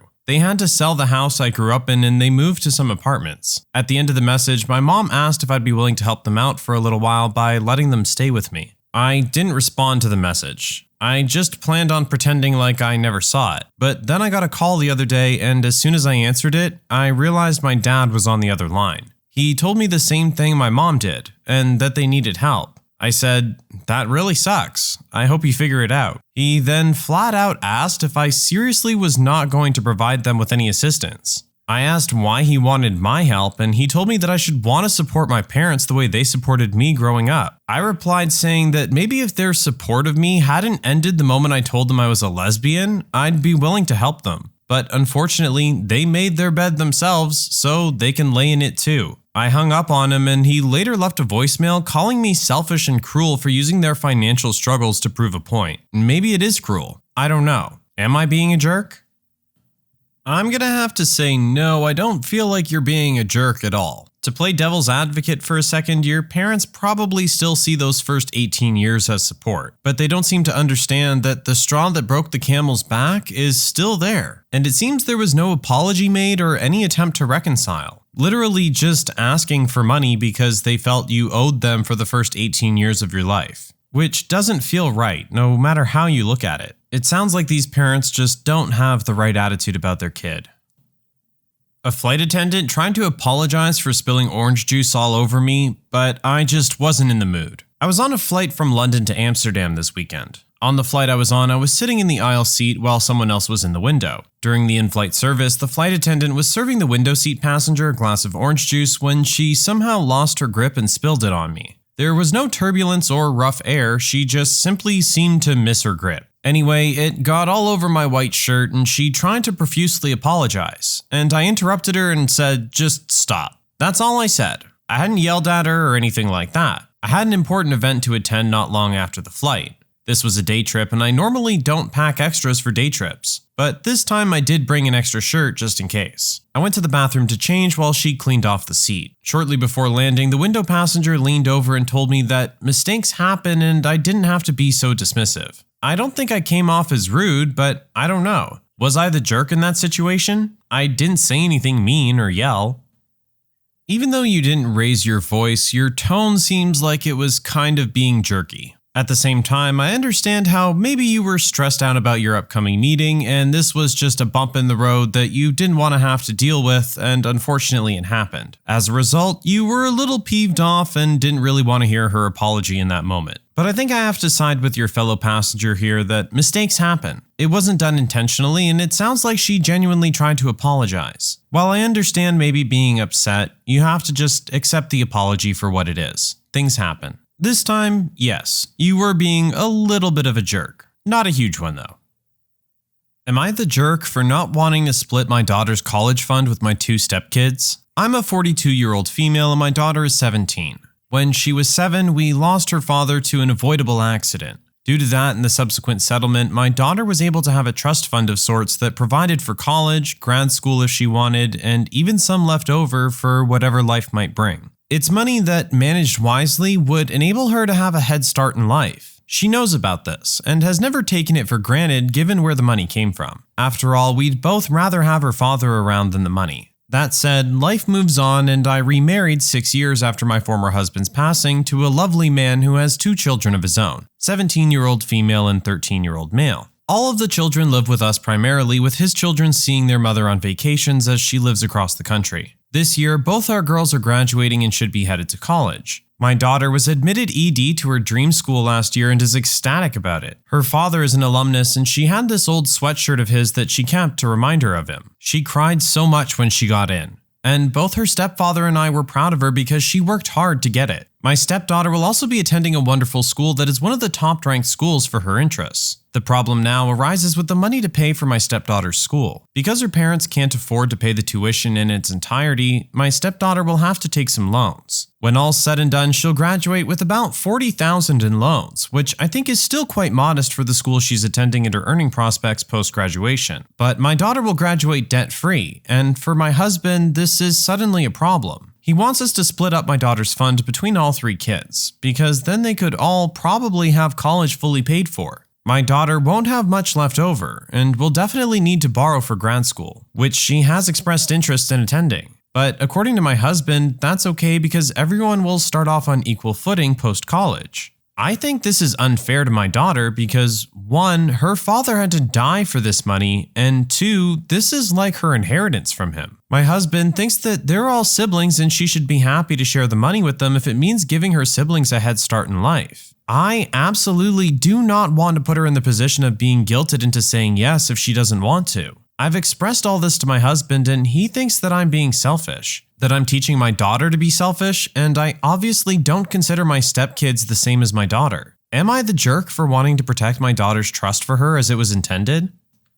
Okay, so first things first, no, I don't think you're being a jerk. I completely think you're in the right. As you said, her father had to die for this money to come into existence for you guys. To ask for that money to be spread around to other people is not really fair. From your husband's point of view, I do understand the logistics of it. You have access to a large amount of money that could make all your kids' lives a lot easier. But let's say, God forbid, they pay for the other 2 kids to go to school, and they flunk out, and all that money goes to waste. How are mom and daughter going to feel about this? Not very good. At the end of the day, these other kids don't have the same respect for this money that mom and daughter do. There's a lot of weight attached to this money, and I don't think the other kids are going to carry it properly. Whereas if they're $40,000 in debt out of their own pocket, they might respect it a little more. This would definitely be a decision that comes down to the daughter, but I agree that it shouldn't be forced upon her or have her put in a position where she feels she has to say yes. This is one you just leave alone. If she decides to make that gesture, then that's up to her. It's no one else's money but hers. I called the police when the people I was babysitting for wouldn't answer their phone. So I'm 14 and I babysit for a few people in my neighborhood. On Friday, I was babysitting for a couple that moved into the city from the south. They're only a block from my house, so my parents were okay with me staying there until 10. They said they would be home by 9. They did not get home at 9. At 9:45, I started texting them to see if they were on their way. Then I called my parents. My mom came over because I was getting worried. It had snowed pretty bad on Friday and they weren't answering. At 11:30, we phoned the police. I was freaking out. The police got their names and address, and I guess they found their license plates or something like that. They found them in about 25 minutes. They were at their friend's house. They called me and they were mad that I'd called the police. I promise I wouldn't have called the police if they had answered my texts or calls. And my mom was concerned as well. I didn't call to get them in trouble. I was worried. But they told my mom that I'm not mature enough to be babysitting if that's how I'm going to behave. I feel bad that the police made them come home from their friend's house. But I think they should have answered their phone. What if something was wrong with their kids? I don't know. Am I the jerk here? No, I don't think you're a jerk. It sounds like you're a perfectly responsible 14-year-old, which are few and far between, by the way. Probably more responsible than the parents that weren't paying attention to the time and weren't paying attention to their phones. What are you, the babysitter, going to think when it's after 2 hours past when they should have been home and they're not answering their phones? Do they expect you to just spend the night there and maybe give them another call in the morning and hope for the best? Of course, you're going to reach a certain point where you're starting to get concerned and panic. And naturally, when you feel something's wrong or that they might be in trouble, you're going to call the police. At least the police were able to find them quickly and there wasn't anything wrong with them. But yeah, parents are kind of jerks here for pointing the finger at a 14-year-old who was just trying to make sure everyone was okay. It really is sad how sometimes full-grown adults can have less class than a 14-year-old. Either way, good for you, you did the right thing. Don't stress about it at all. Sounds like you have plenty of other clients, so just focus on them. He messed with my sister, so I messed with his life. Here's what happened. Subscribe to Am I the Jerk on YouTube and hit the bell for notifications.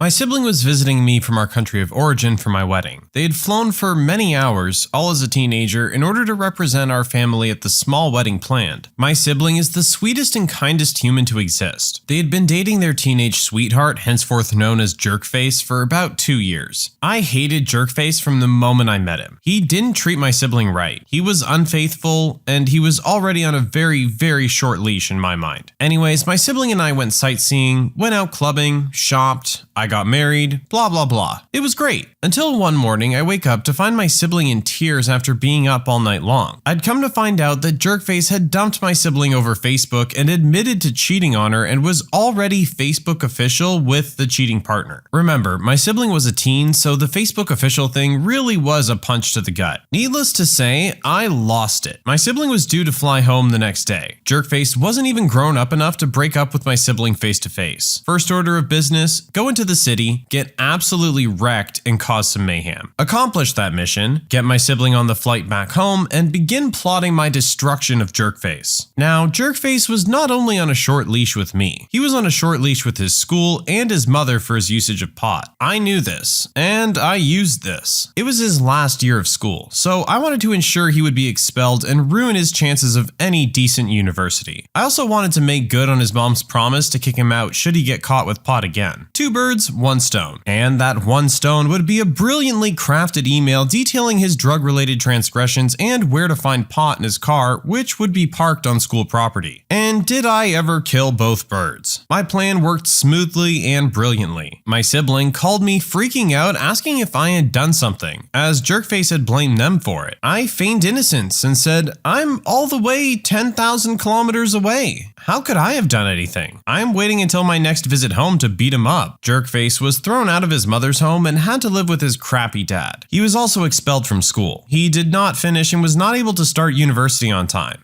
I cackled for ages. I'm laughing now, years later. I finally did admit to my sibling that it was me. My sibling slapped me, but they did laugh. For those wondering, my sibling has the career of their dreams now, is in grad school, and is marrying a wonderful human who worships the ground they walk on. As for Jerkface, last I heard, his life was in the gutter. Screw that guy. I wish I'd done more. What a jerk.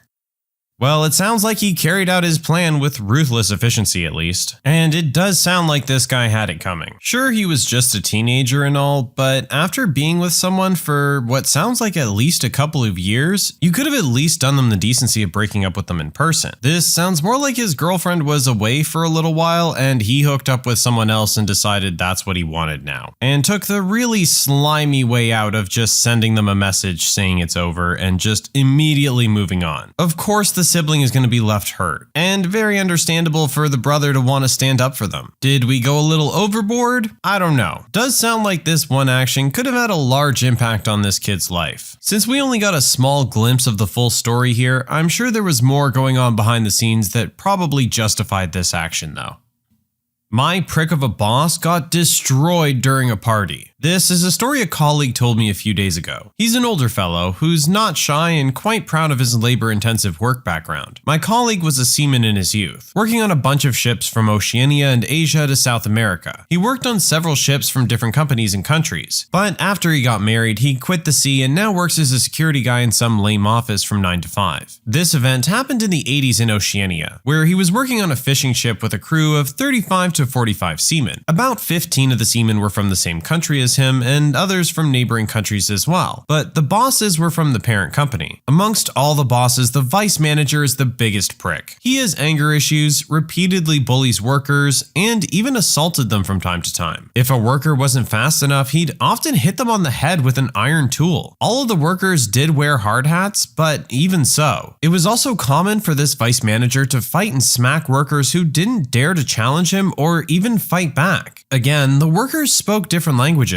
and were working in the middle of the sea far from land. After several months at sea, almost everybody on the ship has been harassed by the vice manager. Even my colleague, who's a quiet person who doesn't talk a lot. For some reason over the last week, however, the vice manager kept messing with my colleague every chance he got. My colleague never complained when there was work to do and never failed to do it, which made him liked by the other managers. Vice manager seemed to dislike that a low-level seaman was liked by the other managers, and even the captain. During the harassment, the vice manager kept complaining about my colleague's work, hitting him on the head, cursing, spitting, and even trying to start fights. He even accused my colleague of stealing some cigarettes and ship supplies. That, however, didn't get anywhere as the captain and other managers sided with my colleague. This harassment went on until my colleague finally got to the point where his blood was boiling, and he really wanted to smack the vice manager without telling anybody. Now for the revenge. One day, the ship got a big catch, so the whole crew worked hard and called it a day. These ships usually don't work the day after a big catch as their storage would be full, and everybody had worked hard the day before. Usually there'd be a party on the ship. They'd gather in the common room, singing, eating, drinking, a lot of the time until they drop. This is important later. The vice manager got drunk and started harassing others and talking crap, screaming, and things like that. But with everybody being drunk, it was nothing weird. My colleague, however, seeing how drunk the vice manager was getting, decides to hint obviously to him that he needs to pee outside that night. So he tells everybody that he's going to the loo and heads out to the deck. The vice manager obviously sees him and tries to follow him secretly to the deck so nobody knows. My colleague knew that the vice manager would follow him, but acted like he didn't know that he was being followed, so vice manager would keep following him to the side of the ship in the back. When he got to the back rail, my colleague acted like he was peeing on the deck when suddenly the vice manager attacked him from behind with an iron tool. This time, my colleague saw the attack coming and decided to fight back. Now they were both punching and hitting each other on the deck. One important thing to remember here is that my colleague didn't get drunk at the party like the vice manager did. So, unlike the vice manager, my colleague had full use of his abilities, making the fight very one-sided. When my colleague had beaten the vice manager halfway to the ground, he grabbed the vice manager's shirt and trousers and threw him into the ocean in the middle of the cold night. My colleague spotted the vice manager's shoes lying on the deck where they'd fallen off during the fight and quickly threw them into the ocean too. He returned to his room, panicking, shivering, and tried to sleep as the ship kept sailing that night. The next morning, the crew went back to work as normal and my colleague returned to his work as usual. By 10 a.m., one of the other managers is looking for the vice manager but can't find him, so he reported him missing to the captain. No one could remember seeing him after the party, and he wasn't in any of the rooms, so the ship was brought to a stop and the crew was instructed to search for him in every corner. My colleague even took part even though he knew he was nowhere to be found. Everybody was questioned on his whereabouts except my colleague, as he was less likely to know or even have anything to do with him, especially as he was considered a quiet man. The captain also took into account that everybody was drunk that night, especially the vice manager, as he was known to be a heavy drinker. So the captain assumed that the vice manager might have fallen into the ocean that night on his own without anybody knowing. The crew continued their work that day and the captain might have reported to shore about the missing vice manager, but that's it. Without the vice manager on board, working conditions were a lot better. No harassment, no bullying, nobody fighting, and all of the seamen were happy the vice manager was no longer there. My colleague decided to quit after this incident, but years later he started working on a ship again in a different country. So what do you guys think? Who's the jerk in this story?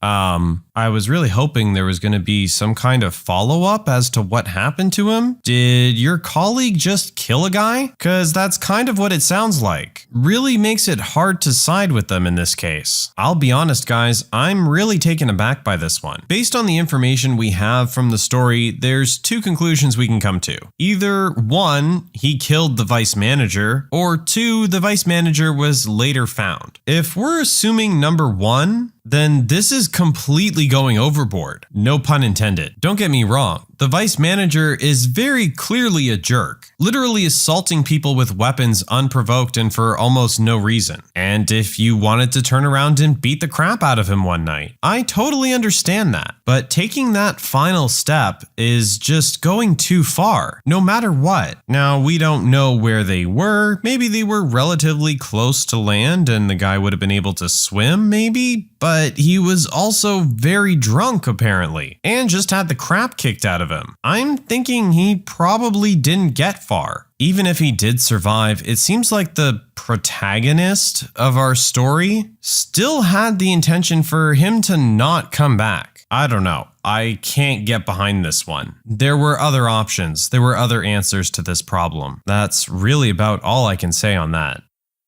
My future mother-in-law thinks she can fix my relationship with my father. He quickly proves her wrong. My father has many faults. I'm well aware of these and therefore tend to keep our interactions private. I still love him and I've developed a system to keep him from screwing me over. When my fiance asked me to marry him, I said yes. And then I went and privately told my dad about it. We had a nice dinner with my fiance and that was that. My future mother-in-law wanted to have an engagement party. I was fine with that. I just requested that she not invite my father. I explained that we had a strained relationship and that I preferred to keep him at a distance. And she agreed. I guess she thought she knew better than me. She wanted to fix our relationship and the first step was inviting him to her home for a party with alcohol. When I met my dad for dinner, I specifically chose a restaurant that didn't have a liquor license, and we went right after to work. His car has a breathalyzer built in to make it start. I know what would happen otherwise. When I saw my dad there, my stomach flipped. I asked her what was going on, and she said that a good daughter would want her dad there on this important day. I asked her to please make him leave. She said I was being rude. I went over to my dad and asked him to leave. He promised to behave. He was just happy to be invited. I told my fiance that I might need to leave in a hurry and he would have to come with me when I left. He knows the whole story and he agreed. My father was fine at the beginning. Then the wine came around. I glared at him and shook my head no. He took some, then some more, and then some more. He started getting happy, but that doesn't last. After dinner, there were drinks. As soon as I heard him raise his voice, I asked my fiance to leave. I faked a stomach problem and we left. The least embarrassing thing he did was piss himself and puke on the lawn. My future mother-in-law is furious. She said that we should have told her that my father has a drinking problem. I said that it wouldn't have been a problem if she hadn't lied to my face about not inviting him. My father's humiliated that he did this. I'm just numb. My uncle has no problem controlling my dad. He's a cop and he's come to several events with my dad where he kept him from drinking. My older brother's wedding, for example, but he lives in another city. He would have been at the wedding. I'm just angry that she lied and I'm embarrassed. And I'm venting here because I need someone to tell me that I'm not the jerk for not wanting to tell people my father is like this. Don't worry, you're not the jerk. As you said, everyone who encountered this behavior was embarrassed. He was your mother-in-law, and I'm sure you know this embarrassment having seen it dozens of times before. As you said, you're just numb to it at this point, but she should have respected your wishes. As she said, a good daughter would want her father there on this special day. So maybe there's a reason that you didn't want to invite him, and maybe it has nothing to do with you being a bad daughter. Honestly, your mother-in-law just brought this on herself. I'm sorry you had to go through this embarrassment though. Hey, at least now she knows, and I'm sure watching them interact at the wedding will be interesting.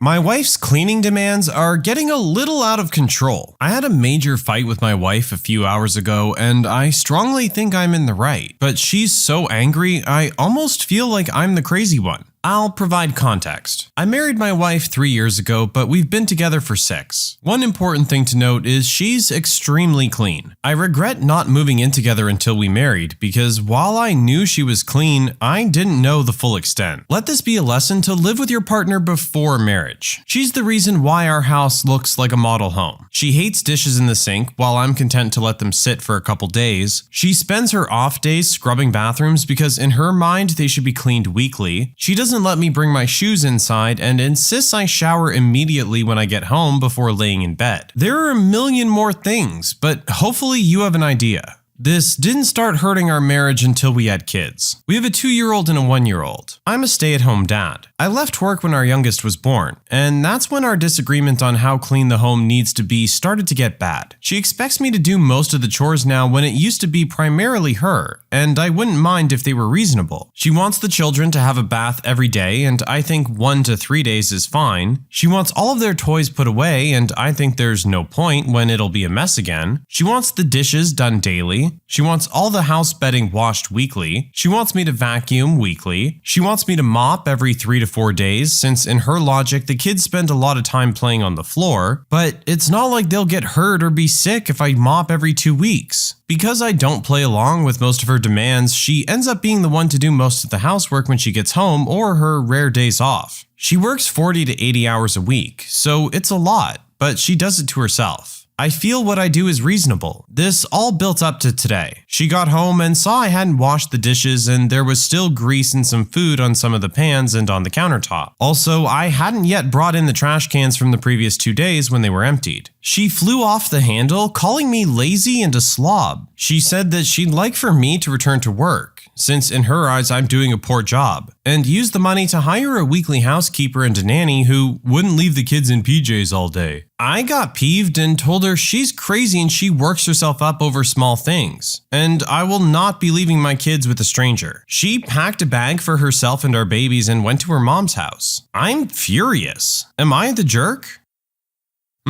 So again, I feel like this is one where we're only really getting one side of the picture. Let it be stated that I don't have kids, so that makes it a little harder for me to know about some of the stuff going on here. But I understand the idea of wanting to keep a clean house, especially if there's kids around. Kids will put whatever in their mouth. So I don't really know what this stay-at-home dad's day really looks like. It does sound like she wants him to do a decent amount throughout the day, and every few days a few extra tasks. But at the same time, he has a 2- and a 1-year-old to look after. Things come up throughout the day. I imagine he's not just sitting around on his butt all day long. And when he does have the time to want to sit down and relax, I imagine he wants to take advantage of that. I just feel like there needs to maybe be some compromise here. I don't think either party is 100% right, and both are maybe kind of being jerks. But packing up the kids and heading to your mom's, that's just escalating things. I don't feel it should ever get to that point over something like dirty dishes.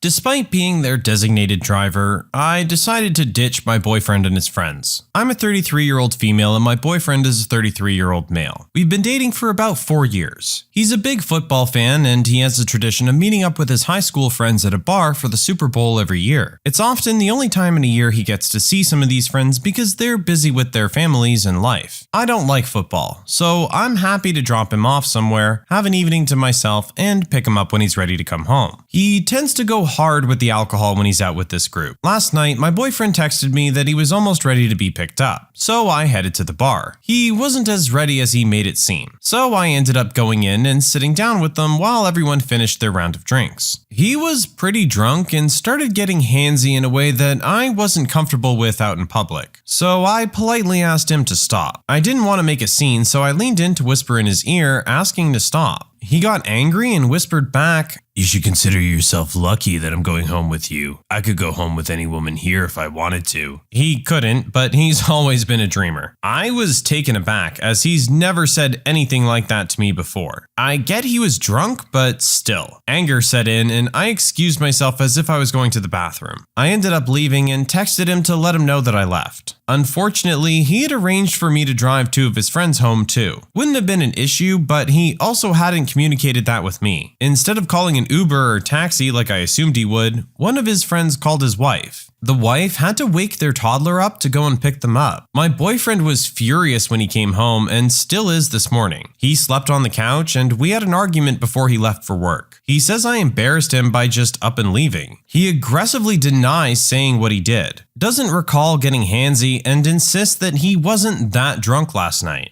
I also got an angry text from the wife saying that I was a jerk for leaving them drunk and stranded, forcing her to wake up her toddler to go and pick them up. She also had a vague, passive-aggressive Facebook post calling me out. Now I'm questioning whether I overreacted. Maybe I should have just brushed off this comment because he was drunk and followed through on the commitment I made. I just felt so disrespected by what he said after I asked him to stop doing something that was making me uncomfortable. So am I the jerk for leaving him and his friends behind?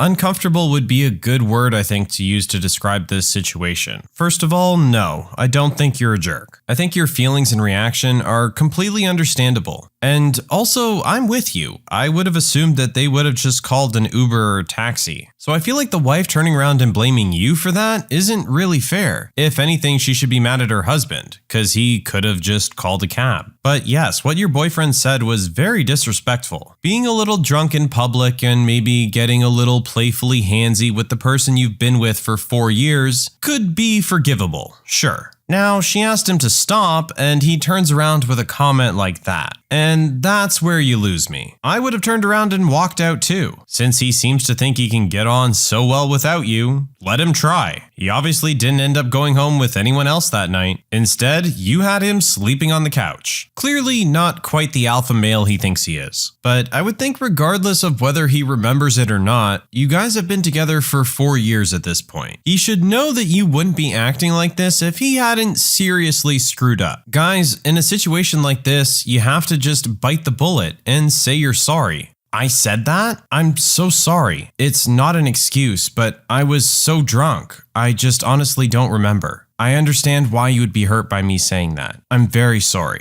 Something as simple as that can go a long way. All you have to do is acknowledge your significant other's feelings, even if you were so drunk that you don't remember what you did to make them feel that way. Evil stepmother makes fun of my mom's death, so I exposed her dirty secrets. Here's what happened. Subscribe to Am I the Jerk on YouTube and hit the bell for notifications.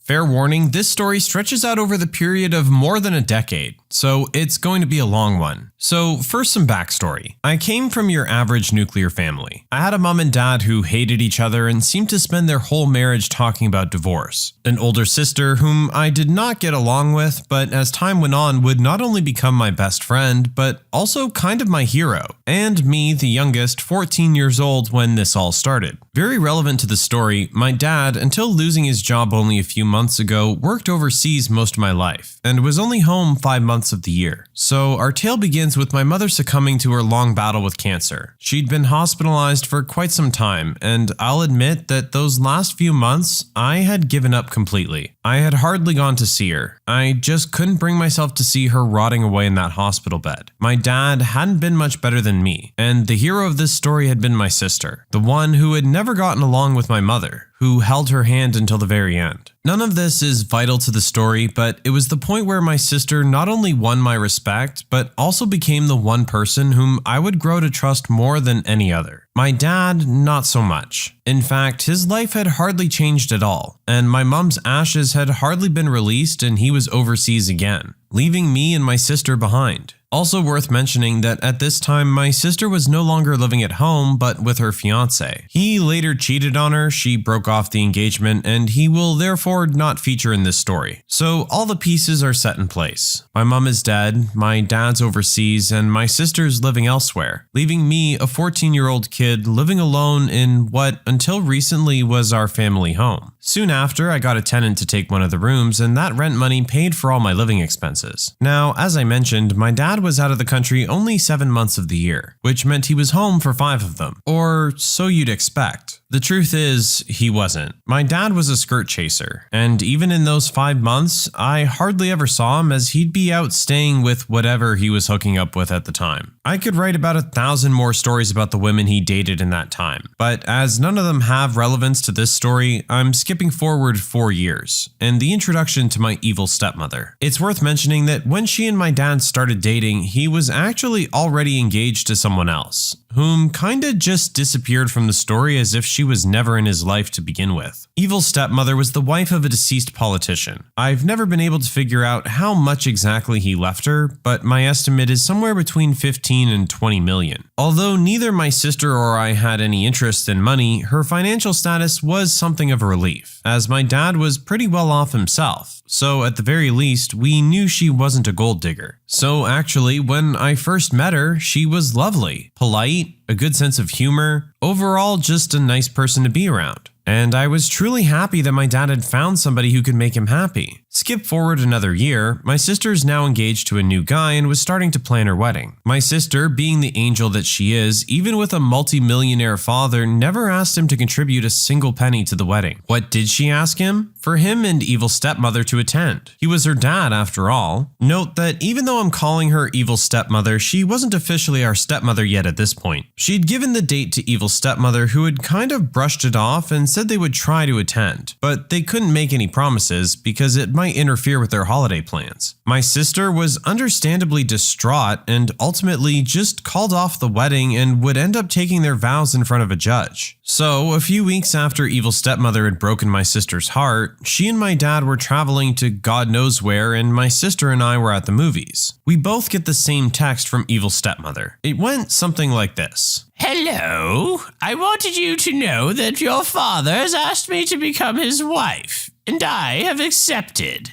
I forget what the rest said. Cut forward to the day that my sister's wedding would have taken place, and we both get an invite to evil stepmother's house. My dad had long since moved in with her. I had a bad feeling about this, but thought to myself that no one can possibly be so unnecessarily cruel. But if people weren't, then I would not be writing this story. So, you guessed it, evil stepmother had stolen my sister's wedding date and had married our dad that morning. The invite we had received was to their wedding reception. There's going to be a massive time jump now. But before I do, I just want to emphasize some of the highlights of my dad and evil stepmother's first marriage. Yes, you heard that right. These included a house rule which strictly forbid me or my sister ever mentioning our deceased mother, and me making the grave sin of turning 21. I'd like to point out that at no point did I ask my father to cut their vacation short to celebrate this with me, but he decided to come to surprise me and came home a day earlier to do so. The next 5 years, and I'm not making that up, every single time evil stepmother saw me, she would berate me for how my birthday screwed up their vacation. Another one is her and my dad showing up at the family house while I was at work, taking the family dogs and giving them away without so much as consulting me. And to top it all off, she would constantly try and play my sister and me up against each other, always cornering one of us and telling us what a waste of space the other was. So skip forward about another year. I had now been the landlord of the family house for about 7 years. I was now renting out to several tenants and using that money to rent the house from my dad. The rest I used to upkeep the place as well as I possibly could. Basically, even though his name was still on the deed, it was pretty much accepted that the house was now mine and would officially become mine when my dad passes. The place was beyond sentimental to me. And then one afternoon, he shows up with a car full of things declaring that he's left evil stepmother and was moving back in with me. Oh joy.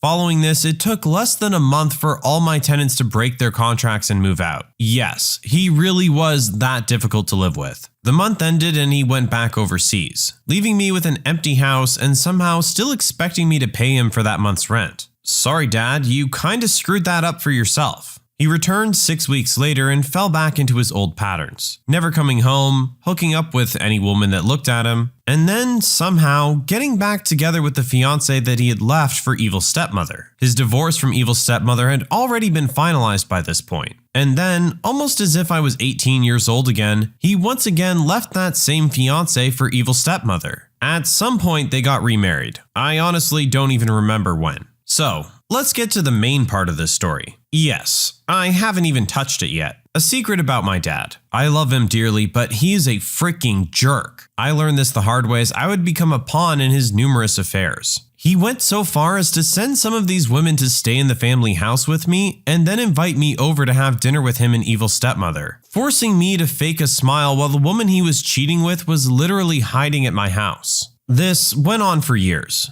Both I and my sister knew about it. Both of us had begged him to stop and he just didn't give two hecks. Also, during this period, my sister had given birth to a beautiful baby girl. Even though my dad and evil stepmother had already been having marital problems at the time, again, he had shown up with her to the hospital and introduced her as grandma.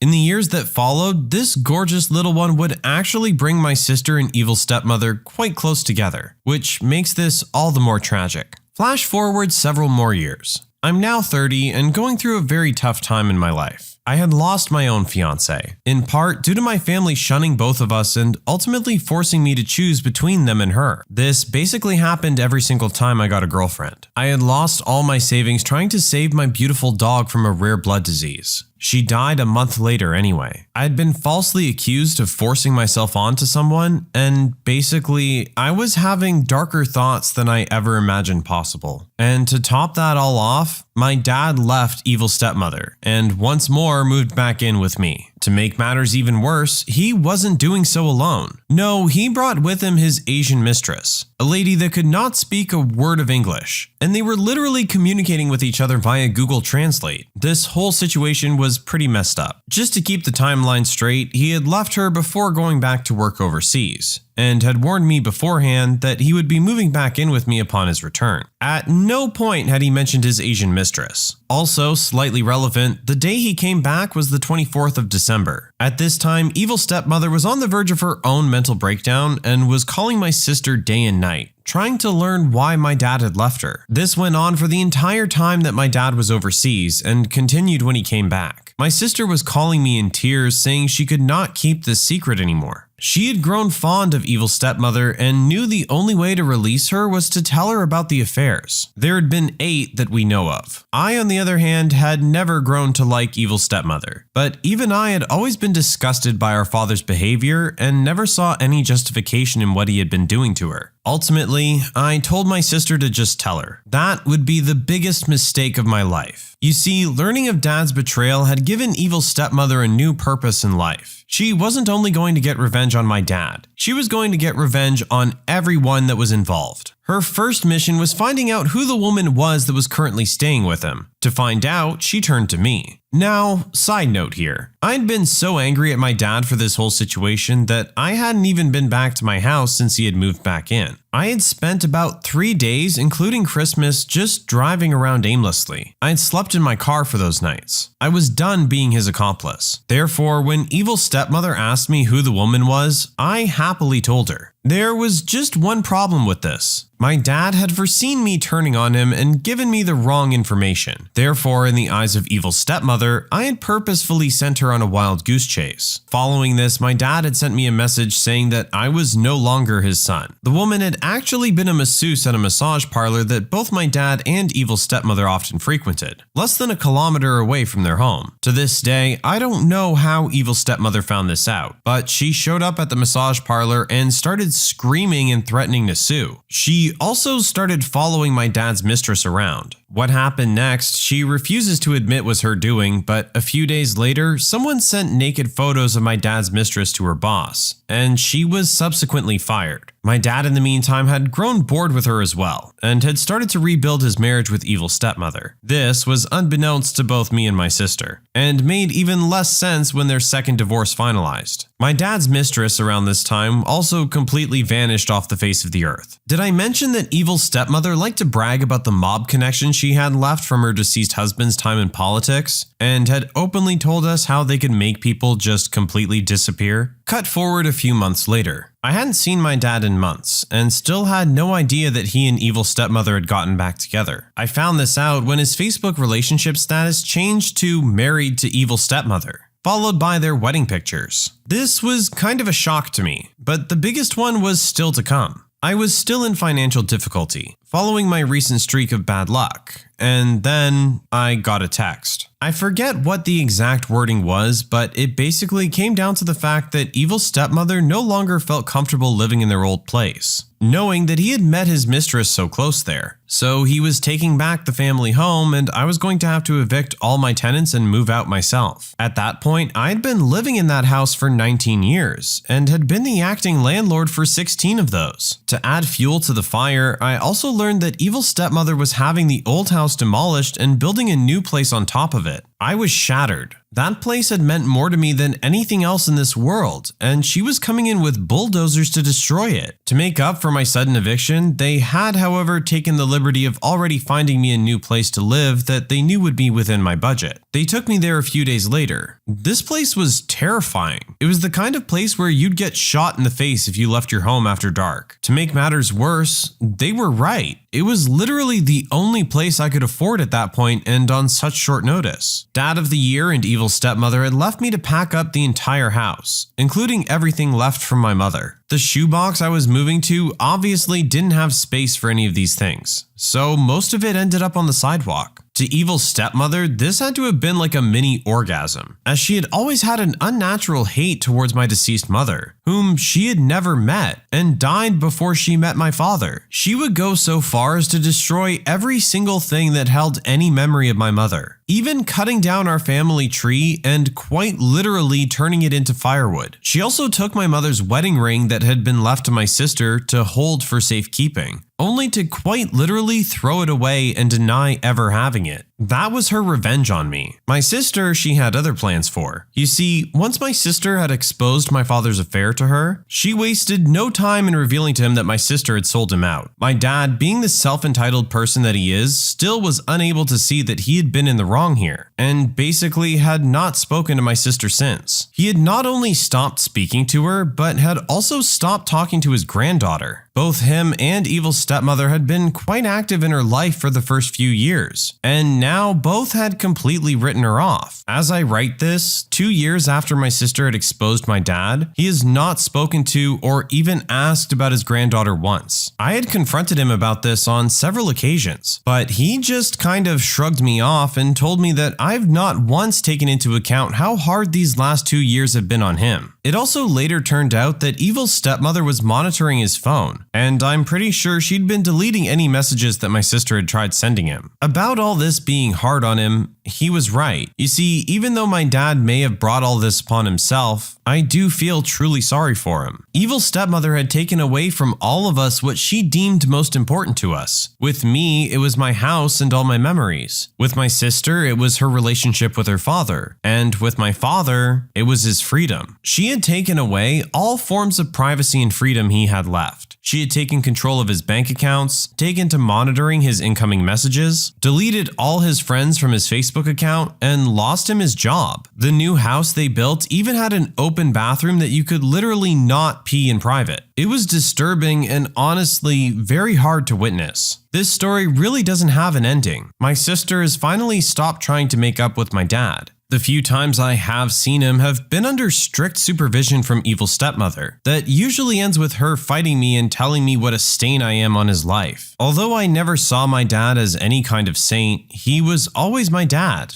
and I always loved him. Still do. But the man he is now is no longer a man. He's a prisoner. Evil stepmother has turned him into a real-life version of Theon Greyjoy. And for the life he's feeling now, I feel nothing but sadness.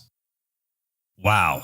Well, we were warned, guys. It was a long one. I do have to say, though, that after getting all of that information, I kind of can't help but feeling invested. It really does sound like the original poster has had a really hard time. Ever since the beginning when they were 14 years old. Their mother passing away just really kind of sent everything into a downward spiral. And it sounds like this dad is literally one of the worst of all time. Which makes it all the more poignant that the original poster actually does still feel sorry for him at the end. You could argue that he received his just desserts for everything that he had put everyone through over the years, but it sounds like even our original poster, who had more reason to hate him than anyone else, doesn't feel he deserves this. That's how bad our evil stepmother is. She literally sounds like something out of a fairy tale. How can a person be so hateful? There's a lot of things that happened here in this story that bother me, but one that really hits hard is how much she seems to just hate our original poster's deceased mother. You literally never met the woman. It's like you're just jealous that she got there first. And somehow the fault then gets passed to her daughters? This woman honestly just sounds horrible and very, very spiteful. Now, one of the issues that I take here is you guys kind of knew this for a long time and still chose to tell her about what was going on with your father. Again, just desserts. I get it. You felt maybe there had to be some repercussions for his actions. But it sounds like you knew what was going to happen when you set her loose on him. So I do feel it's kind of hard to backpedal after that. But the thing that really hurts the most, I think, is how he lost the house. It was something that was very important to him and had essentially been his for a very long time. That was where he had lived with his mother. And as the poster said, they had a lot of their mother's stuff still there, a lot of which ended up having to tragically be thrown away. Not to mention his sister's kid losing her grandmother and grandfather. I just feel that there was a whole lot of unnecessary loss here. It really is unfortunate when the kids have to suffer the repercussions of just having crappy parents.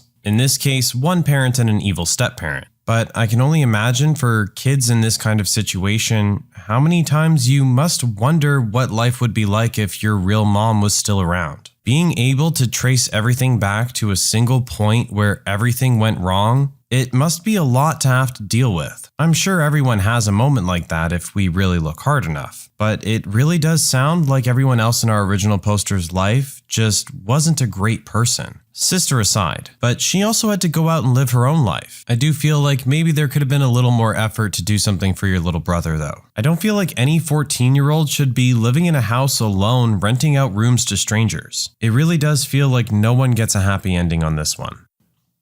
I changed my best man for the wedding after finding out I'm not even being invited to his wedding, just the after party. So a while ago, I asked my best friend of 25 years to be my best man at my wedding. He said yes, and from there, things were fine. I'm due to get married in March, and recently him and his fiancée made the decision to speed up their wedding and get married in April. Now, I'm not saying I expected to be his best man, as I'm sure he has other friends too. However, I did think I would at least get an invite to his actual wedding. But this isn't the case. Me and my fiance received a Facebook message from a group page saying we were invited to his after party, but that was it. I understand the restriction of venues, but to say the least, it hurt my feelings not to be invited. So I made the decision to change my best man, as he hasn't really done anything a best man would do anyway. He'll still be invited to the wedding, but now I feel like I'm in the wrong. Am I being a jerk? So for this one, I feel on immediate inspection, it might look a little jerky or as if our original poster is being a little petty. However, as they said, this was their best friend of 25 years. I'm sure not even being invited to the wedding is a real blow. And at the end of the day, it's up to you who you want to stand up there beside you. So if this has happened and this is how you now feel about the person and you don't want them there, that's entirely up to you. I'm not really going to call you a jerk for this one. Entitled parents break my PlayStation, I buy another, and they keep breaking them. Here's what happened. Subscribe to Am I the Jerk on YouTube and hit the bell for notifications.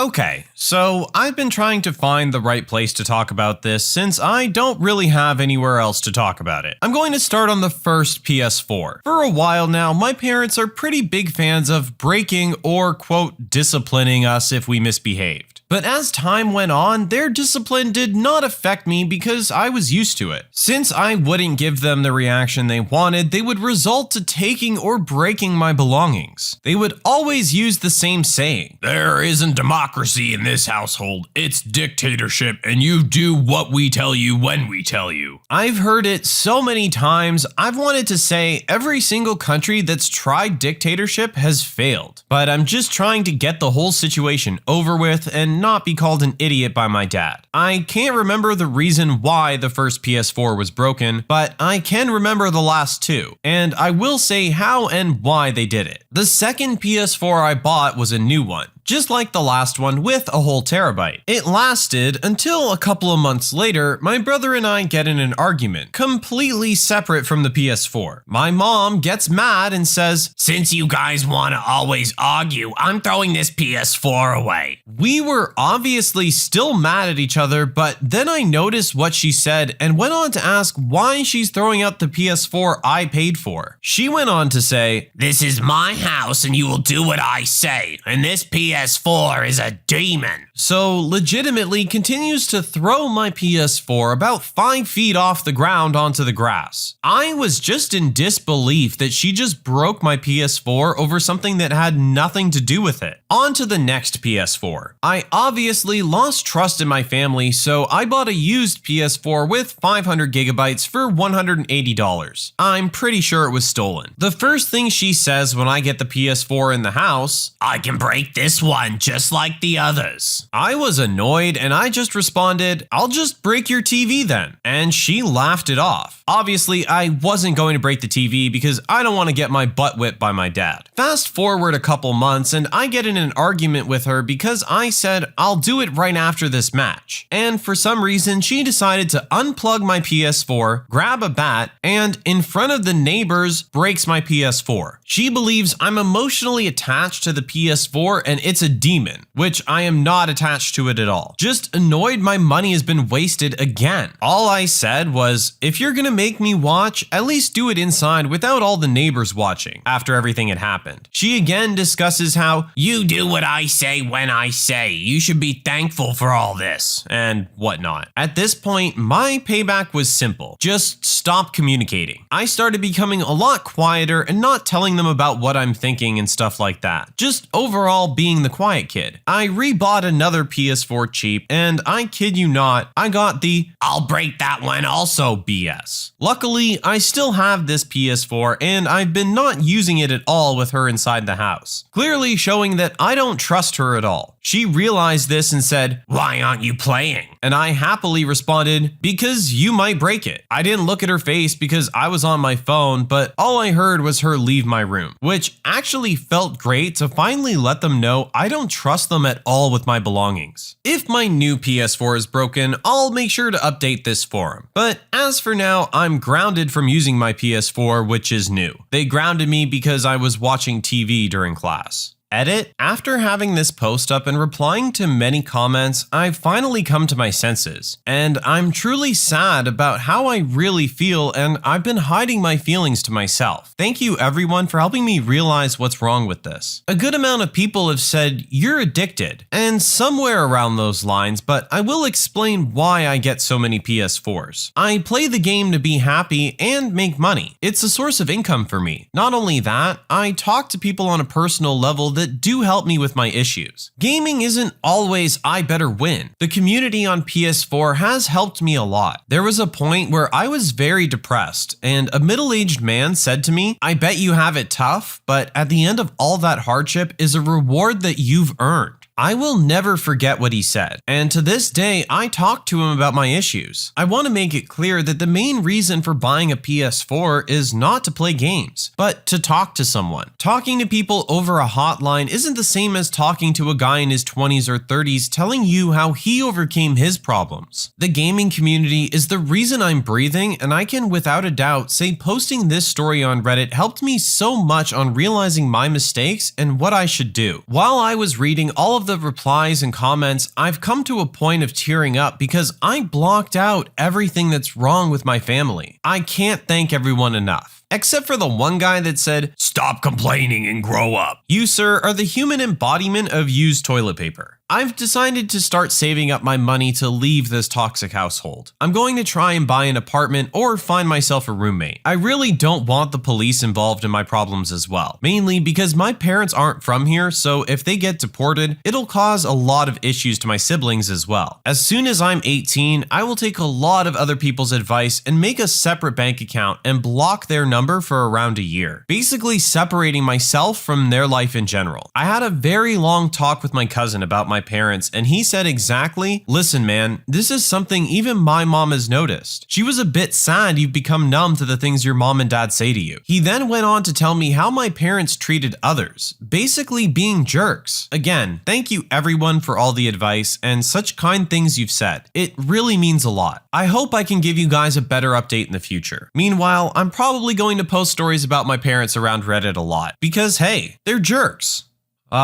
Yeah, they really are, buddy, and I'm really sorry about that. Growing up with abusive parents is never easy, whether it's physical abuse or mental abuse as it is in this case. And this kid's response to all the abuse was to shut down to his abusers, which is a perfectly understandable response in this situation. However, long term, it's not a healthy mental state, and given that he's still a minor, he's trapped with these abusers until he turns 18. Thankfully, it seems the internet has been able to help him come to terms with what he's dealing with. We've come up with a plan of action to get out of this toxic environment and get into a more healthy mental state. So at the end of the day, we have a happy ending for our original poster. For the parents, however, apparently you still have a couple of kids hanging out in the house there for a few number of years at least. Make sure you're not doing this to them as well. Your form of discipline is not conducive to a healthy environment for your children. Your one child has only used one way to deal with this abuse. There are other ways that this could have gone, and they're not pretty. Talk to your children. Have a conversation with them about what the issue is. That will always lead to a much happier ending.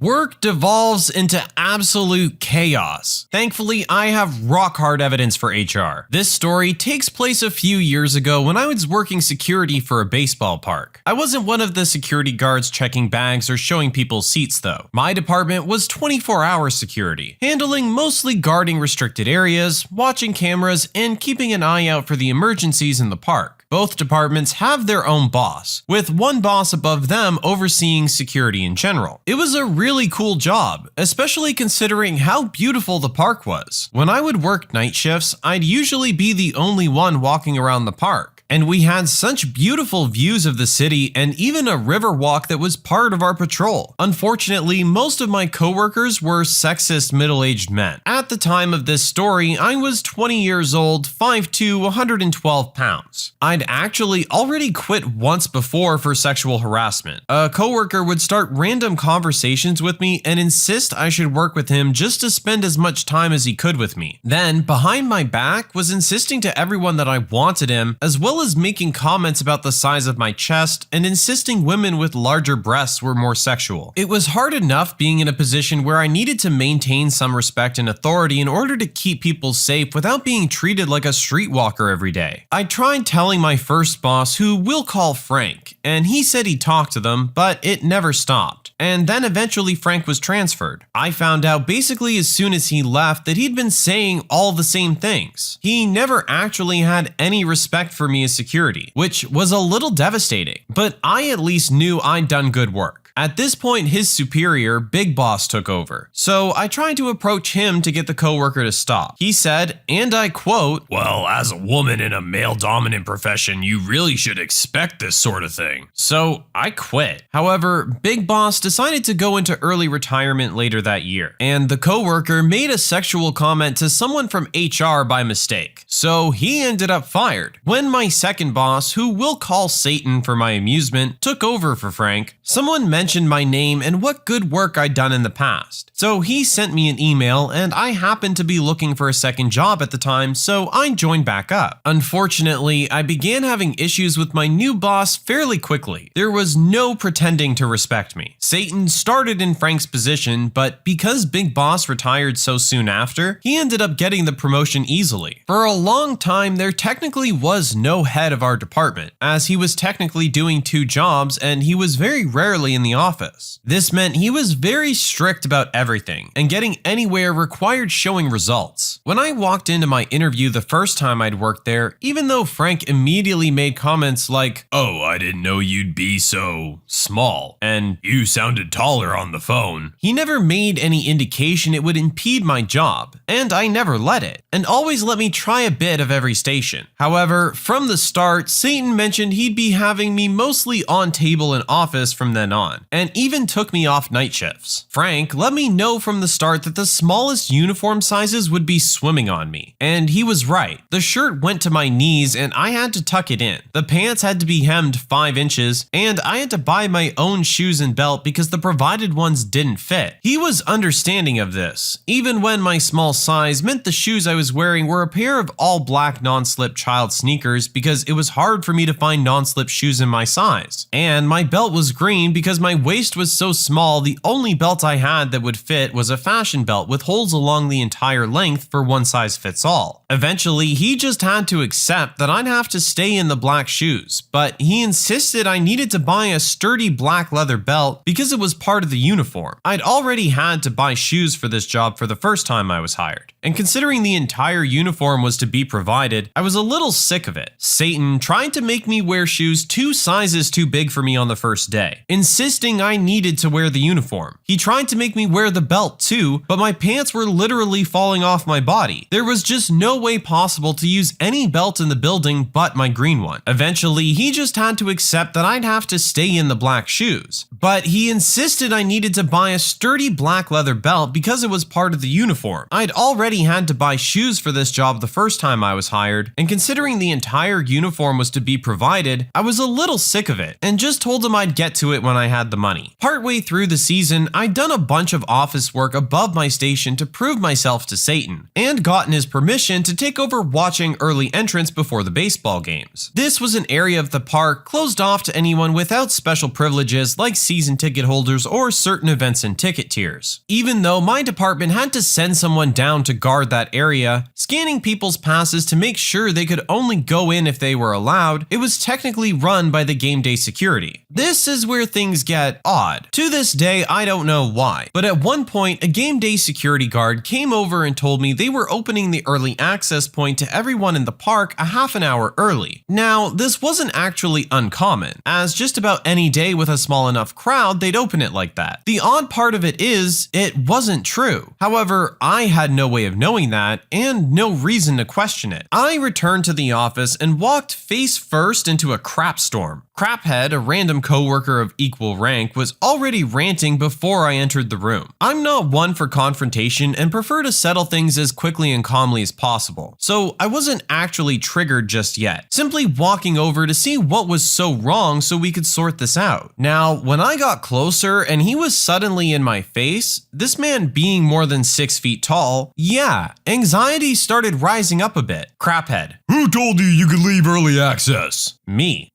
I don't know. Craphead. "You don't know? It wasn't me. It wasn't him." Gesturing to Satan. "Who did it? No one." Me at the same time. I don't know. I don't know. Craphead. "You don't know? Oh, so there was someone?" Said mockingly, and I just now realize he actually thinks I just left my post. Me. Yes. A game day came over and told me they were closing it early. Craphead. "What game day? Was it a supervisor? If it wasn't a supervisor, supervisor, you shouldn't have listened. Screaming in my face now, getting louder, then looks at the screen. Look, there's another one getting in. And another. And another. Oh, look, they're having a big old party at early access. Starts screaming at the top of his lungs directly in my face about how people spend good money on season tickets. Now, this is the part where I break down into shaking sobs and had to sprint to the bathroom. I'd like to say I made it to the toilet, but I did not. I try not to let it affect my work, but I actually have PTSD, anxiety, depression, and social anxiety from years of physical, mental, and emotional abuse from my stepmother, as well as abandonment issues and just a whole bunch of crap. My parents were just in general all messed up people who took advantage of me however possible, and seriously screwed up my head. Because my issues were caused by abuse and not a traumatic experience, my triggers are a little different. Fireworks or even an armed gunman didn't trigger me, but I can't take someone screaming in my face. I was shaking and having trouble breathing, so ended up calling my boyfriend to take me home. Satan tried calling me back on the radio, saying something about not making a scene and security officers needing to maintain a level of composure. Meanwhile, the two other coworkers who had been in the room during what happened were texting me trying to make sure I was all right, and just completely appalled at everything they had just witnessed and were still witnessing. The next day, I was scheduled to work a night shift with Craphead, meaning we'd be the only two people in the entire building all night. Before that, I wanted to make it very clear that him yelling at me was not okay, and that mistakes should be dealt with calmly and by my boss, not by an equal coworker screaming in my face. That said, I still had my size to consider, and was afraid he wouldn't take me seriously. I asked my boyfriend if he could come in with me before my shift, but just to mediate if needed. We arrived 10 minutes early. When you first enter from the security door, it opens into a lobby. A window looks out into the security office, and it is this window I approached to talk to Craphead. My boyfriend came in behind me, standing a few feet away. He wasn't anywhere near the window, and we never left the lobby. My shift hadn't started, and civilians were allowed in this area as it was actually where they would need to go if they needed something from the building at this time anyways. But here's how this went. Craphead looks up to see who walked in, sees boyfriend walking in behind me, and frowns. What are you doing here? Me. He's my boyfriend. Craphead eyes went wide. Get out! Me. What? No, Craphead. No, you! Get out! Points to my boyfriend in the door. You think you're just gonna come in here like this? Me. Craphead, stop. He's just here so I can talk. Craphead. Shut up! What the hell are you doing bringing him in here like this? Boyfriend. Hey, don't talk to her like that. Craphead. Oh, you wanna go? You wanna go? Let's go! Stands up and starts coming around to leave the office, which is a very long walk from the window to the door. Yeah, we were done with that bullcrap. Boyfriend and I were already almost at the door by the time he came out, yelling about how he was banned and never allowed inside the building again, for us to get out, etc, etc. I sent my boss a long text recounting the events, then went home and got some sleep. The next day, I had an afternoon shift. I had already planned on talking to Satan, so it was a relief when I was called into his office. I didn't expect to get scolded. This man gave me a verbal warning for walking out on my shift, like I wasn't being screamed at to leave. When I pointed that out, he claimed Craphead was only telling my boyfriend to leave, and about how he'd already gotten a text saying what happened before he got mine. And that's when it clicked. Craphead got to Satan about the incident first, so my recount didn't matter. He even tried acting like my boyfriend was actually banned, despite the fact I'm part of the department that would handle that, so I know the proceedings and all the information that needs to be gathered. This man didn't care about the truth. He cared about sweeping any issue under the rug as fast as possible, and to him, I was just a ball of little issues. So I sat there nodding my head like a good little soldier and waited, and then finally, after one request to buy a black belt as soon as possible, he sent me out. I immediately went to the office, checked who was on night shift, and saw it was a coworker we'll call Snake and someone else. Then asked the someone else if I could switch. They said yes, and my plan was set. That night, I told Snake he could take the first patrol. While he was gone, I used my security access to my full advantage, pulling up video evidence of both of Craphead's blowups. I used my phone to record copies of everything I needed, and thanks to all of the office work I'd been doing, I knew exactly what way to mark the timeline of events according to our protocols for incidents. I wrote up all the reports myself, gathered my evidence, and then left a note on Satan's desk. By the time Snake came back, I was completely done and ready to expose the truth and get justice. I went on my own first patrol, making sure to take plenty of pictures and video for myself to remember every inch of the park. Once again, I returned to the office and cycled with Snake, sending him on his patrol after we chatted for a minute. When he left, I noticed he'd been using the office phone, which wasn't unusual or against the rules, but made me curious of a few things. When I went into the text messages from the previous night, sure enough, Craphead had contacted Satan from that phone. I was able to read exactly what had been sent and get a copy for HR. Finally, I checked the Facebook chat group Snake had left open. Now, while I wasn't in the habit of snooping on my coworkers, Snake was actually one of the few I'd considered a friend, and the same person who told me Frank was secretly just as much of a sexual harasser claimed Snake was as well, and he left it open on the work phone. Upon reading it, I found out that not only was Snake just as bad as Frank and the guy who was fired, but he'd been in the group chat talking about me all night with one of our other coworkers and our old boss, and what they'd like to do to me if they had me to themselves all night. I quickly took screenshots, even though it was his private Facebook, because he was doing it on the work phone. I figured he'd still get in trouble, sent them to myself, then deleted the evidence. I went on my last patrol that night, just enjoying a leisurely stroll around the park throughout the sunrise. When my shift ended, I left a big "I quit" in swirly writing on the whiteboard, then left. I stopped by HR to drop off the reports, having already sent the email with the videos, screenshots, and recount to people even above Satan. Satan tried acting to everyone like I was just being a dramatic troublemaker and Craphead did nothing wrong. But less than a week later, Craphead was fired, along with Snake and the other coworker. Apparently, I was right about them still getting in trouble. With 4 people suddenly out of the department that was already understaffed, Satan started to struggle. To make matters worse, while he still had a few good workers, the ones that were gone were honestly of the best. Even Craphead. He still has his job, but the main source of my grief got fired anyways. And I've heard enough of the struggles Satan's gone through to know it was revenge enough. Besides, I got a couple bonus revenges and trust men less than ever. Can you believe these jerks?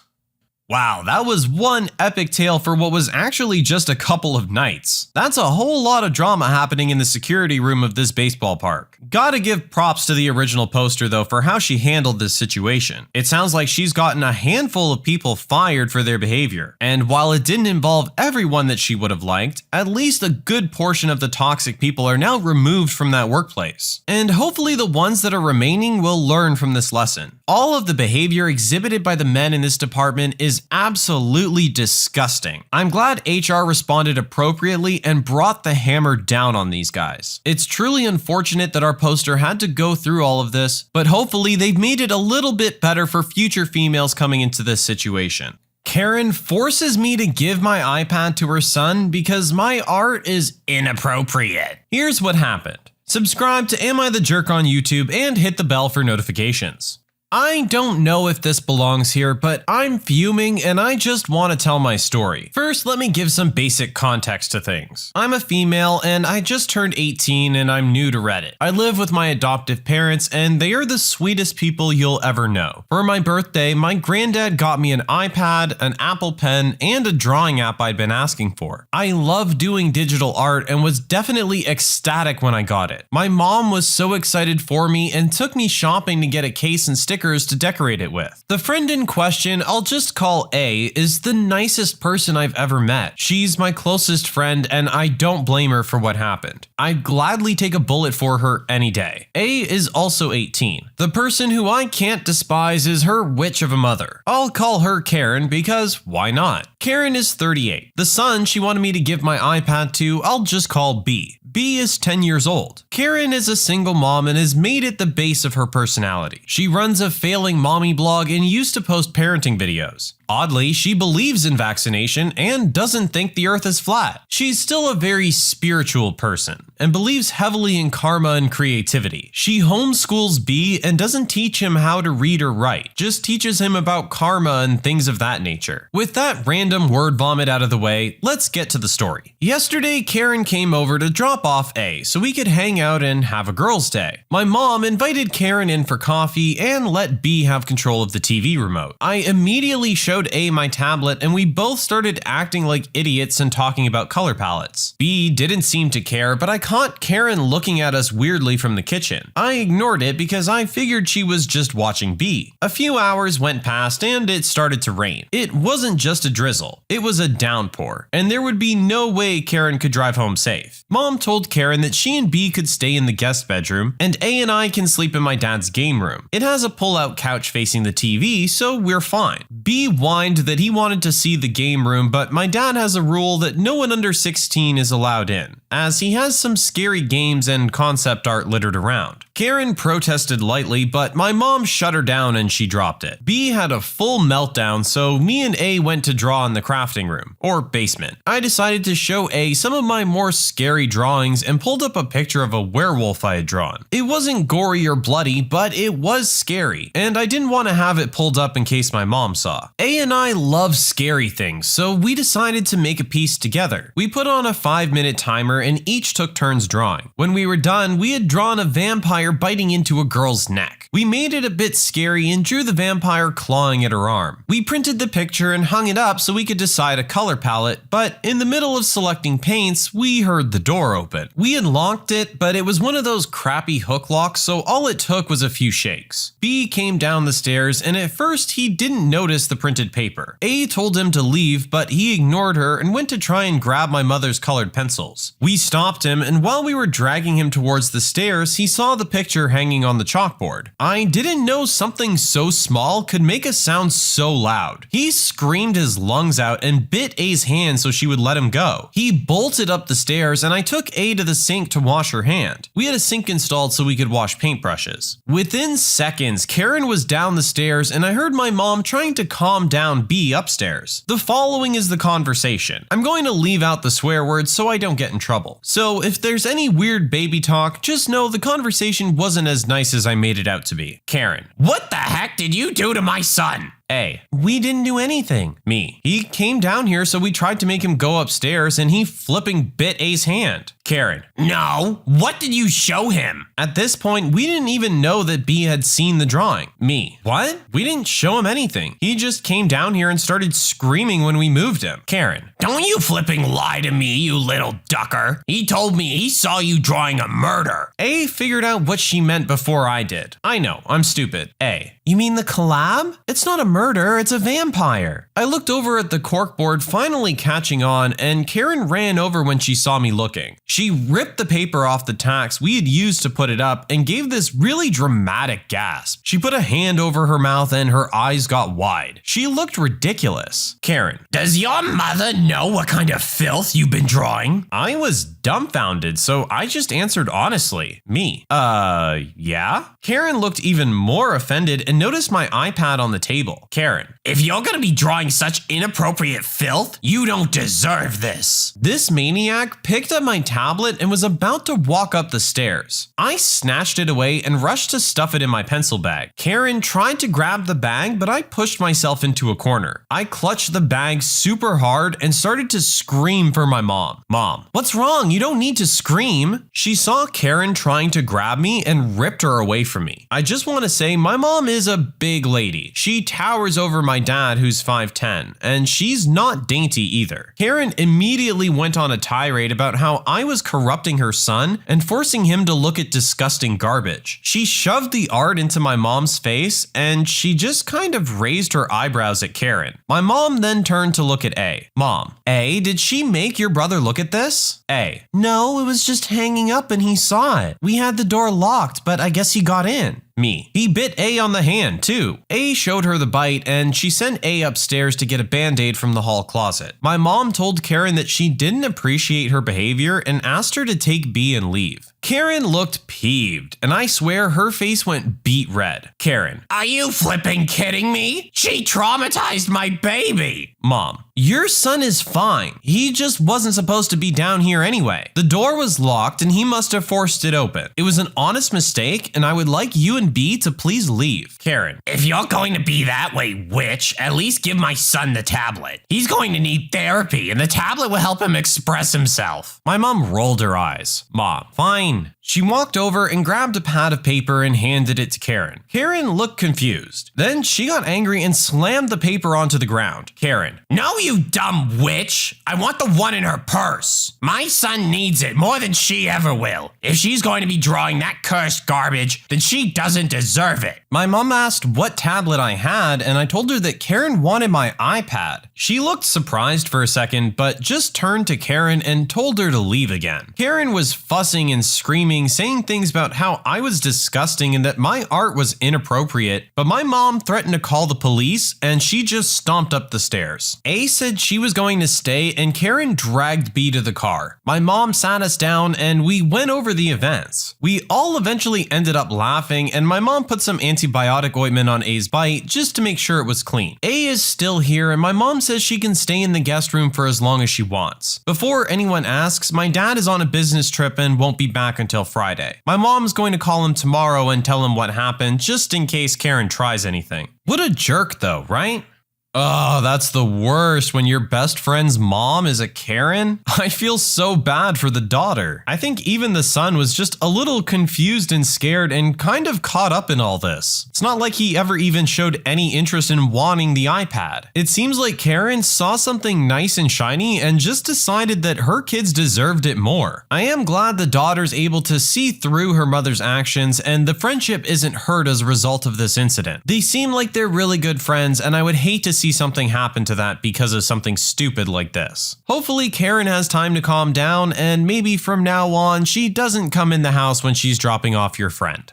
My grandma maliciously complied with her husband's request for over 50 years, much to his displeasure. So this is my grandmother's story. My family has been telling the tale for decades. Grandpa himself told it to his daughter's fiance as a lesson in not underestimating his new bride. Grandma told it slightly differently to my mom when she and my father were engaged. This is somewhere between the two versions. It's a lesson in be careful what you wish for, as you just might get it. Personally, I've always thought that it was hilarious. My grandparents were very old school. Grandpa got a job working for John Deere as a teen and worked his way up the ladder to foreman, then manager. Grandma was a typical housewife in the 1950s and was held to typical housewife standards. She was to cook and clean and be prepared to entertain Grandpa's business associates at a moment's notice. It was her job to make sure the children were taken care of and never got in her husband's way. She was expected to have dinner on the table at 5:30 sharp when he got home from work. Her house and herself were to be impeccably kept at all times, etc. They were progressive and well off enough that Grandma had her own car. She was expected to use it to run the household errands and take the 4 kids to appointments and such. It was important that her husband not be bothered with such things. The household and family were her responsibility. He had a job. Well, one day, Grandpa arrived home from work, and not only was dinner not on the table, but Grandma wasn't even there. The kids, teens at the time, hadn't been fed. Their homework was still on the kitchen table, there were unwashed dishes in the sink, and a dozen other little chores hadn't been done yet. Most importantly, Grandpa was inconvenienced. He'd been home just long enough to let his frustration stew into anger when Grandma's car pulled into the drive. He began shouting at her before she'd even the chance to set down her purse or take off her jacket. He ranted about all the things she hadn't done because she was out running around when she should have been home, taking care of the house and making his dinner. He worked very hard all day to provide for his family. Was it too much to ask for a hot dinner when he got home? She had a very good reason for not being home, but he never let her tell it, accepting no excuses. But she was a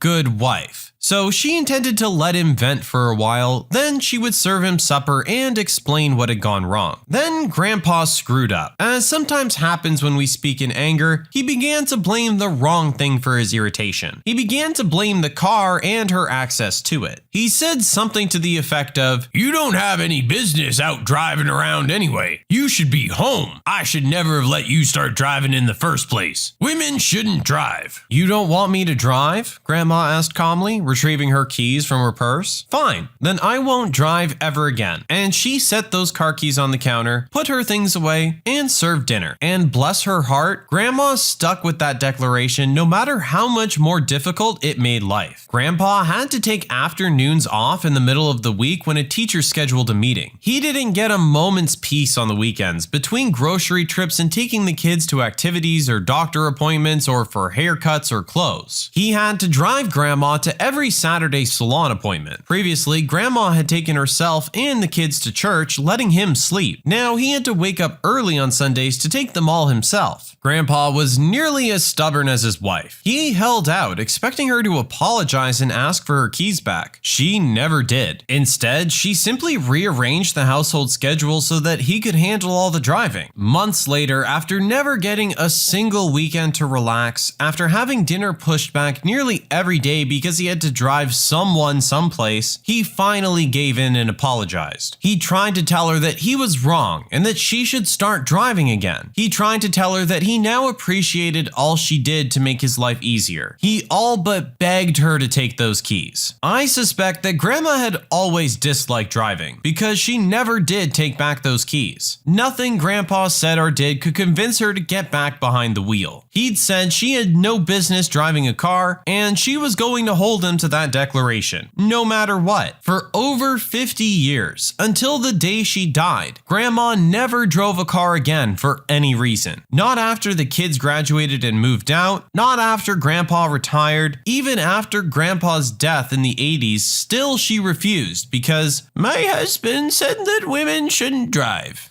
Wow, talk about going the distance. She kept her word right till the end. I do gotta say though, this does feel a little petty to let it go on for quite that long. At some point you have to realize the disadvantage you're putting your husband and your children at by just refusing to drive over a petty argument. The husband apologized and did all that stuff in a time where a lot of men probably wouldn't have. I'm not saying his actions are by any means acceptable, but if it came down to your kid needs to go to an appointment or something like that, just drive. It's just not worth it. As they said, let this just be a lesson. Don't take the people closest to you for granted. 99.99% of the time, they're there to help you and are trying to do what they can. If things don't go exactly the way you expect them to, give them the benefit of the doubt. I'm sure they have a perfectly good reason. Just take a second, calm down, and have a conversation.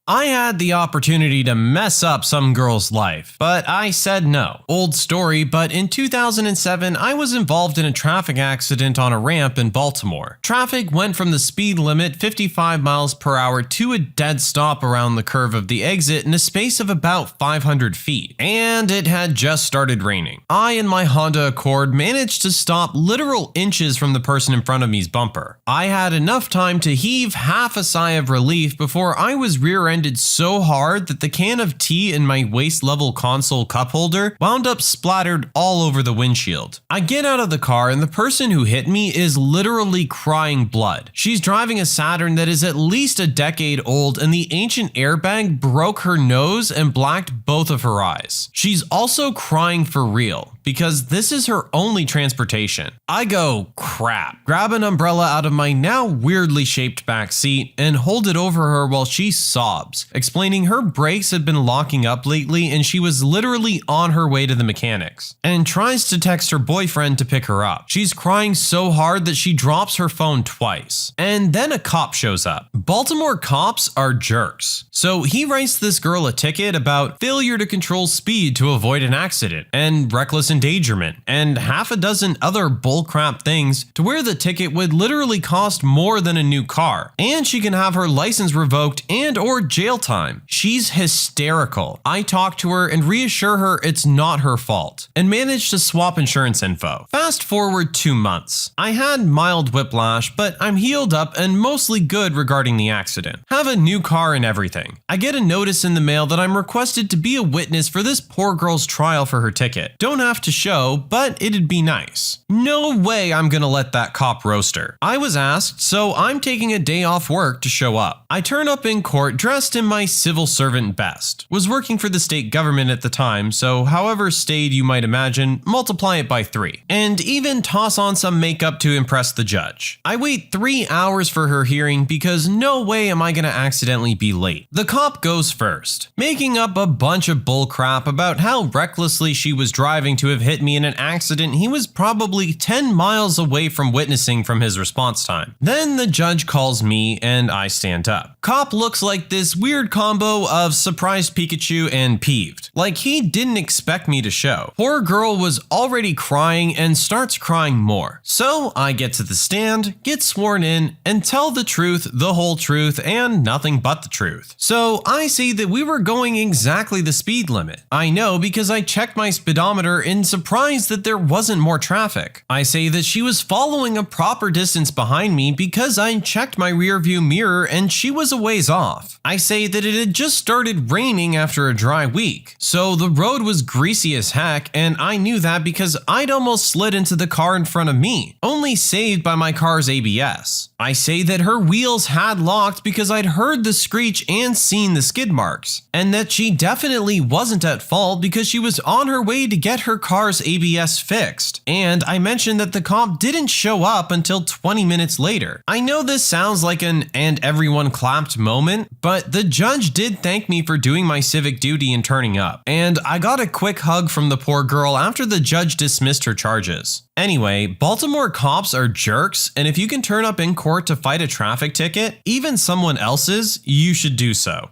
God, I hate hearing about stuff like this. This lady's already having an awful day, and here comes this cop just trying to make his quota on writing a nice big ticket. It's disgusting behavior. And while I would like to solely blame the cop in this situation, it goes bigger than that. It comes down to the problem that cops need to make a quota in the first place. They need to interact with a certain amount of crime in order for them to keep their jobs. In some cases, this means exaggerating or even completely falsifying records. Unfortunately, this girl here happened to be the recipient of it this time. Thankfully, we had another citizen who was willing to stand up and speak the truth about what happened. I really hope there was some kind of repercussions for this police officer. This kind of thing can't be allowed to happen. If our poster hadn't shown up for this woman, she could have had her life ruined with the amount of money she was going to be expected to cough up. I'm glad we have a story with a happy ending.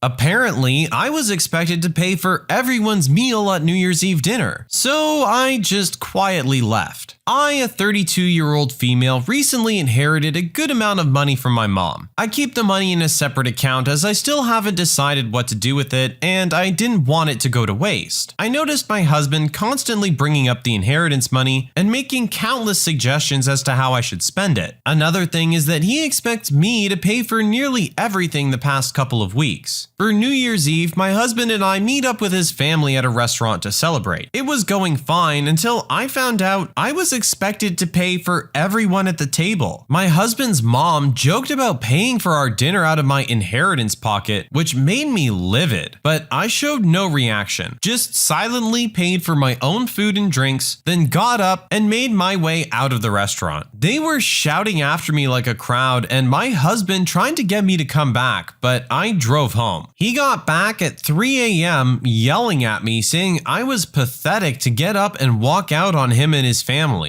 after they relied on me to pay for their food and thought I was gracious enough to do it. But they were wrong. He said I humiliated him and his family and that what I did was an attempt to get back at them for not being able to help mom when she was sick. Not true is all I'm gonna say. He's mad and is saying I caused a huge rift between his family and me when it wouldn't have hurt me to pay for the celebratory dinner. Am I the jerk? What? No, not at all. What the heck is this? What makes these people think they have any kind of entitlement to your inheritance money? I don't care if it's just dinner. Everyone still pays for their own way in this world. If you offered to pay, that would be one thing, but that's not the case. Apparently, the whole family just showed up expecting that you would cover everything. I really hate hearing about stories like this. It's sad how money has this effect on people and can cause these rifts in family. But our original poster did the right thing here, I think. Hopefully, once everything settles down a little bit, they can get back to normal and maybe enjoy a nice dinner, where everyone pays for themselves. My roommates stole my medication, so I swapped them out with laxatives. Here's what happened. Subscribe to Am I the Jerk on YouTube and hit the bell for notifications. So, when I was 15, I was diagnosed with bipolar schizophrenia. Now, despite what TV shows and movies may portray, not all people who suffer from schizophrenia are serial killers. If you can keep your medication in balance, you can live a perfectly normal life. From the age of 15 to 20 was rather hard as we tried to find the right balance of medication for me. But it had been 11 years since I was first diagnosed, and has been 6 years since I've had any really bad symptoms. There's been a few minor issues when my meds would go out of balance, but nothing extreme. Anyway, this happened 3 years ago. I had just moved into a new apartment with 2 new roommates. We'll call them Zach and Rachel. Anyways, due to my illness, I take multiple medications. An antipsychotic, antidepressants, and a variety of anti-anxiety medication, to name a few. These are all rather strong medications. So when I moved in and got settled in, I started to notice some of my meds started going missing. I have my pills counted out and ready, so I know exactly how many I have. I immediately suspect my roommates as they were the only ones with access to my room. I also knew for a fact they took other medication to get high. They were pretty open about it, but I had no proof and didn't want to risk pissing them off as I had to live with them. So I looked past it hoping it was a one-time thing, but it wasn't. After a few days of this, I lost it and confronted them. They denied it, and of course I had no proof. I even got a lock for my room, but somehow they still managed to get in. So here's where the revenge starts. So due to all my medication, I get constipated a lot. So I have a very strong laxative I take when this happens. They're tiny pinkish pills. If you don't know about medication, you could easily mistake these for something else. One morning, before heading to work, I took my antipsychotic pill bottles and switched out the pills for my laxatives. And then I left. When I came home that evening, both my roommates were in the washrooms. I asked Rachel what was wrong and she made up some bull food poisoning excuse. They spent the whole night in and out of the bathrooms. My medication stopped disappearing after that night. So you tell me, am I the jerk? Hey, original poster, you gotta do what you gotta do sometimes. This is probably the best way that you could have handled this situation. You tried confronting them about it, and unfortunately it didn't solve the problem. So you're forced to resort to other measures. That ended up being effective, and ultimately no one's hurt. No harm done, and they learned their lesson. I was horribly mistreated at my worst job ever. When I was fresh out of high school, my sister's boyfriend offered me a job as a mechanic at a local dealership. The job was an apprenticeship and was at one of the worst dealerships I've ever had the displeasure of working at. I could tell you dozens of stories about being an apprentice that would discourage anyone from taking up the position. However, I feel like my experience can be summed up in 3 examples of mistreatment. A 4th-year apprentice was taking a gearbox out of a small car. Probably weighs like 30 kilograms or about 60 pounds. He told me to catch the gearbox as it came out of the car while he undid the last bolt. I told him I wasn't comfortable catching a falling, heavy, sharp, unpredictable mass, and he told me I'd get sacked if I didn't do what I was told. A fool could have seen it coming. The gearbox fell, I was unable to catch it, and the casing broke on the ground as it landed. The foreman came by and blamed me for the incident. My wages were docked to pay for the gearbox housing. I was later humiliated by another apprentice who filmed the event on his camera phone and showed the rest of the workshop me failing to catch the falling mass of metal. In another incident, I was asked to retrieve 2 tires from the cage, a literal lockable chicken wire cage about 10 square meters large and 4 meters high that was assembled out back of the workshop to house our tires, in order to fit a vehicle. To collect the tires, I needed to climb a ladder to get them from the top rack. And as I was up there, I heard the gate close and lock, and one of the mechanics had locked me in the cage as part of a hazing ritual. It was about 35 degrees Celsius or 100 degrees Fahrenheit that day, and I was locked in there for 2 hours. Whenever a mechanic came past and saw that I was in the cage, they would take a nearby fire hose and try to hose me down in there. By the time I got out of that cage, I had such bad sunburn I couldn't come into work the next day because I was still vomiting from the heat stroke. My boss, of course, did not approve the time off, and I was given leave without pay. For the final story, there was an incident where we recovered a bumper from a 4-wheel drive after we attached a bull bar in its place. We used to save the bumpers in case we ever dented one, so we had spares essentially. I was asked to place a bumper on 2 hooks and then climb a ladder to the top of the workshop and hang the bumper on the rafters at the top of the workshop for storage. I don't know if you've ever tried to climb a ladder with no hands and holding a large, somewhat heavy and awkward load that can under no circumstances get scratched or dented, but I assure you it's difficult. As I was climbing the ladder, it started slipping on the greasy workshop floor, and eventually collapsed under me, causing me to fall. 4 meters or 15 feet, dropping the bumper, injuring my hand, and resulting in me once again being humiliated by a mechanic who was filming the whole ordeal. I was told it was my fault that I fell off the ladder because I Wasn't doing it right. and the unsafe work practice was not updated. I should note that I asked another apprentice to hold the bottom of the ladder and they had neglected to do so. Suffice to say, I was sick of how this company operated, so I spent the next 2 weeks taking photos of unsafe work practices. I took photos of lots of things, including people using a grinder with no guards, no goggles, no gloves, people smoking next to open fuel sources, an apprentice locked in a grease pit, another hazing ritual, and yes, I opened it after taking the photo. 2 apprentices moving a heavy piece of shop machinery into storage by pushing it up a flimsy wooden ramp. Apprentices working at heights without railings. Hazchem materials that were stored, well, anywhere, not locked up. You get the idea. I sent the photos along with some accounts of my personal experiences and anecdotal evidence of other unsafe work practices I had personally experienced to WorkSafe, a government body that finds workplaces for unsafe practices and ensures they clean up their act. The company I worked for received over $100,000 in fines and had to spend probably another $25,000 in repairs to bring their workshop up to spec. The local mechanics union became involved too and caused problems around the treatment of apprentices and safe work practices in general. The place is still the largest employer of apprentices in the area I grew up in, but I hear they treat people a lot better now. So, was I a jerk? It sounds to me like you are the exact opposite of a jerk. Hazing and bullying is just one of the stupidest things that's ever existed and is certainly not acceptable in a professional workplace. Add to this all the improper and unsafe work practices that were going on, and it sounds like you saved a lot of future people working there a lot of potential problems, and maybe even injuries. Good on you, original poster. My employer screwed me over, so I screwed him back with help from the FBI. It was the early 1990s and I worked for a telemarketing company with the initials SMC in Logan, Utah. I was employed for 2 full days when I came to the conclusion that they were just scamming old people out of their money using grossly unethical methods. I quit after my 2nd day of work, and when I received my paycheck, I noticed that I was paid minimum wage instead of the $10 per hour I was promised when they hired me. So I went back to complain. The officer manager told me, "You didn't finish the 90-day probationary period, so you only get minimum wage."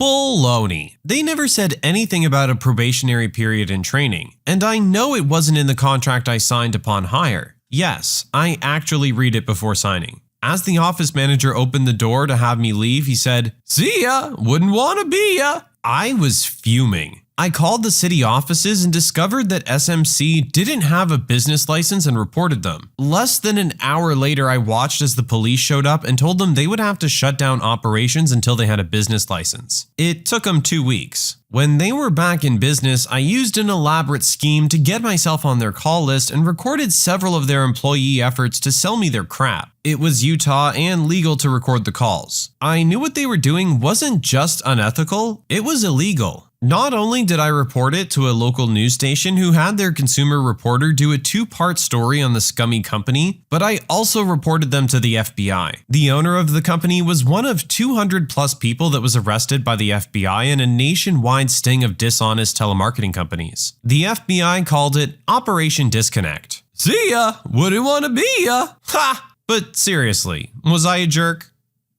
Seems to me like we have more heroes than jerks today. There's nothing I hate more than scummy telemarketing companies. As the poster said, the only people they're typically really getting any money from is old people who just don't understand that they're being scammed. They literally go after the most vulnerable people and take them for everything they can, and then sit around and laugh about it afterwards. You deserve to rot in jail, and then 6 feet under it. No, lady, I do work here. I'm trying to help your son. My shirt's right here, covered in his blood. So this story is from my first job as a soft play supervisor. I was 17 at the time. We all wore turquoise t-shirts, black jeans, and a dark gray cap. I routinely wore a vest underneath because kids are gross and I almost always ended up covered in some kind of food or bodily fluid. This will come up again later. I was also a first aider for St. John Ambulance at the time. On this particular Sunday in the middle of summer, we were super quiet. I had just finished a rotation on the drop slide, locked it up, and was coming down through the play area the way we always did when management weren't in, down the other slide. As I got to my feet at the bottom, I heard a scream at the top. Without thinking, I shoved my shoes on and ran straight up the slide to the child screaming at the top. When I get there, I immediately shout for help from a colleague. At the top of the slide is a kid, maybe 3 or 4, whose nose is pouring with blood. I pull off my work top, knocking my cap off in the process, again, important later, and put it to the side of the kid to stop too much blood getting in the play area. I then ask all the kids around if anyone knows where the kid's mummy or daddy are. One nods and goes to get them. At this point, my colleague arrives with the first aid kit and I throw gloves on and start checking this kid over. No signs of head or neck injury, no signs of any other injury. So I turn the kid onto his side. Obviously, throughout this, I'm talking to the kid and my colleague and asking her to keep an eye on the time. Kid coughs a little and spits out some blood. He's been on his back. My colleague asks if we should call an ambulance, and at this point, I don't know if the kid hit his head or not, so I told them to call 111. UK thing, where you can get advice and they'll decide if you need an ambulance or not. My colleague goes down to get the phone for me. Just as the colleague leaves, entitled mum arrives. What did you do to my son? Excuse me? Sorry, Take your hands off my baby! At this point, she snatches her child up and tips his head back. Sorry, I don't know what happened to him, but you should tip his head forward until his nose stops bleeding. We're calling 111. You stay away! I think I know what's best for my child. How dare you? Ma'am, I'm a first aider. I'm not suggesting you don't know what's best for your child. I'm just telling you that you should tip his head forward to prevent the blood flowing into his mouth. I'll have to call 111. I have to cover myself. Cover yourself? You're a child. What are you talking about? I actually work here. My shirt's right here, covered in your son's blood. Entitled mom now looks mortified and immediately tips her son's head forward over my already blood-soaked shirt. My colleague arrived back with the phone and I called 111. And they sent us an ECP who checked him over and decided he needed to go to the hospital to be checked over by a doctor. I got a new work top, cleaned up that section of the play area, and I got to go home early. The ECP commended my first aid, and the next time I came to work, there was a box of chocolates and a card with an apology. So I guess she figured out I wasn't being a jerk. Yeah, unfortunately, I'm sure this kind of thing happens all the time where this person works. Let's be honest, kids can get excited and can get a little rough, and sometimes things happen. Kids hurt themselves. In this case, we don't really seem to know what happened, but hopefully the child was okay. Either way, our original poster did everything they could, in spite of the entitled mother. Thankfully, she wasn't there when the poster was actively helping the child, and seems like the poster had kind of already finished by the time she got there and shoved her way in. So she didn't get in the way too much.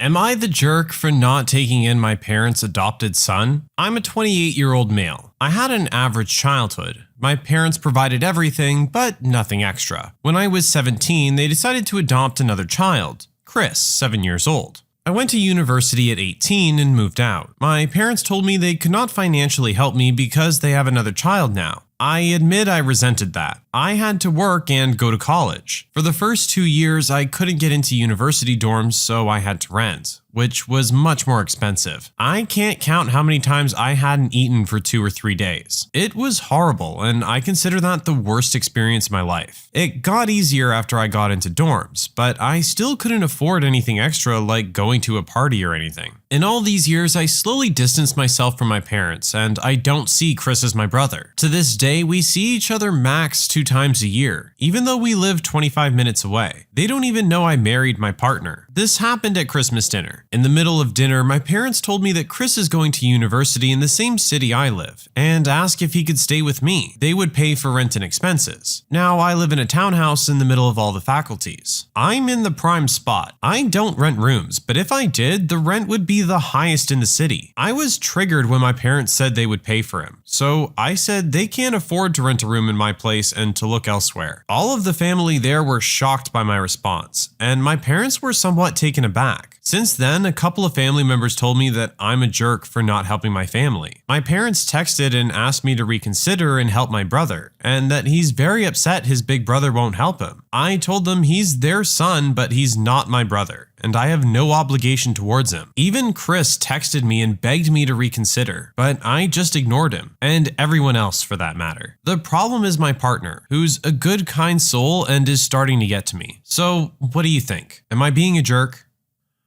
Oh, this one's a little bit tougher, I feel. Okay, I'm gonna say yes, you are being a jerk, but there's an asterisk here. I can totally see where you're coming from in this. I can completely understand the resentment that you had to go through all that and they're looking to just hand it to your new brother and asking you to help out along the way, when you feel you have no real obligation to and don't have a real relationship with this person. A lot of the time people think that, they just throw the word family around and that makes everything okay. But the fact of the matter is that you guys are still very much strangers to each other. I think what needs to happen here is an open conversation about how you feel and why you reacted the way you did. And I would hope they would understand why you feel the way you do. And maybe once this conversation has happened, there can be some kind of agreement or compromise made. Or maybe not. But either way, this is something that I think needs to be addressed and put out there. I asked my girlfriend and her sister to cover up a little bit because my parents were coming in, and they snapped on me. I, 26-year-old male, have decided to work on my flexibility and mobility due to my injuries from playing soccer in high school and college. My girlfriend of 2 years recommended I try yoga. She does yoga 3 times a week and is incredibly flexible and agile. She told me she'd talk to her sister as she's a personal trainer. I agreed. My girlfriend, myself, and her younger sister as the teacher have been doing yoga twice a week at my house for the last 3 weeks. I feel fantastic and really feel that it's been helping me. Yesterday, my mother called me asking if I was still going to give her the freezer I no longer used. I said yes and told her to come get it or I would take it to her the next day. The freezer's in my garage where we do yoga. I usually do it shirtless and my girlfriend and her sister are in sports bra and sweats. In the middle of our yoga session, I get a notification that someone was at my front door. It was my mom and dad. I headed to the door while putting on a shirt, but I asked my girlfriend and her sister to put on a top as well. My girlfriend gave me daggers for eyes and her sister gave me a confused, "Who the hell are you?" look. I said please because my parents were coming in. I let my parents in and when I come back, they're still in their sports bras. My parents greet them and leave shortly after. My girlfriend's sister ends up leaving before we finish the session and told me that I'm no longer her client because she's the teacher and she felt I disrespected her. I was confused and asked my girlfriend what she meant. She said, "Dude, she has big boobs. She gets crapped on like that all the time. You need to apologize. Like now. I'll let it go, but you're a jerk." I told her I'll clear things up with her sister, but I will not apologize because I didn't mean it that way. My girlfriend doesn't believe me and thinks I was trying to police her and her sister. I did start to think about it and her sister's a good person. And I'm thinking, did I overstep the boundaries? I don't feel I did. You tell me, was I a jerk? Guys, I hope you know by now that I try and be very honest with my commentary on these stories. And personally to me, I feel that it was just a misunderstanding. But in my honesty, I have to acknowledge that perhaps this is again my male point of view. And I'm suffering from the same thing that this original poster suffered from, in that no harm was intended by this comment. Just that his parents were coming in and he wanted them to feel that they were dressed appropriately. But unfortunately, I don't have the other perspective on this one. I know that as a guy, I don't really want to be answering the door shirtless, even if it is just my parents. And given that that's my personal level of discomfort, I would think that perhaps my girlfriend and her sister would feel the same way, especially considering they aren't their parents and are essentially strangers. That being said, I don't think that there would have been anything wrong with the way that they were dressed, given that they were exercising. And it seems like the parents didn't really seem to mind either. I don't know if I personally would have turned around and asked them to put on a shirt as well, but I can understand where the poster's coming from in that thought. At the same time, I also understand why the ladies in this story might feel it was being intended a different way. So ultimately, this is a really tough one for me. I'm gonna have to leave it to you guys in the comments. And I really want to hear from the ladies in particular. Like I said, at the end of the day, I don't think this in any way was intended to do harm. And if anything, just came from a place of ignorance. Now, with all that said, that final comment of not apologizing, that is being a jerk. Whether you understand her emotions or not, she felt that you insulted her. An apology is necessary. And if you want her to try and understand your point of view and where you came from in this situation, you need to make an effort to try and understand hers as well. A lot of the times, people get too caught up thinking they're the main character of the story. And sure, you're the main character of your story, but she's the main character of hers as well. She clearly has an entirely different point of view of what happened. And it's important to try and understand that. When you subscribe, make sure to hit the bell to turn on notifications. To finish listening to all the stories, check out the playlist at the top of the description. And if you want some chill music to put on in the background, check out easymode.com. If you like Am I the Jerk, subscribe to Am I the Genius. Everything will be linked down below in the description.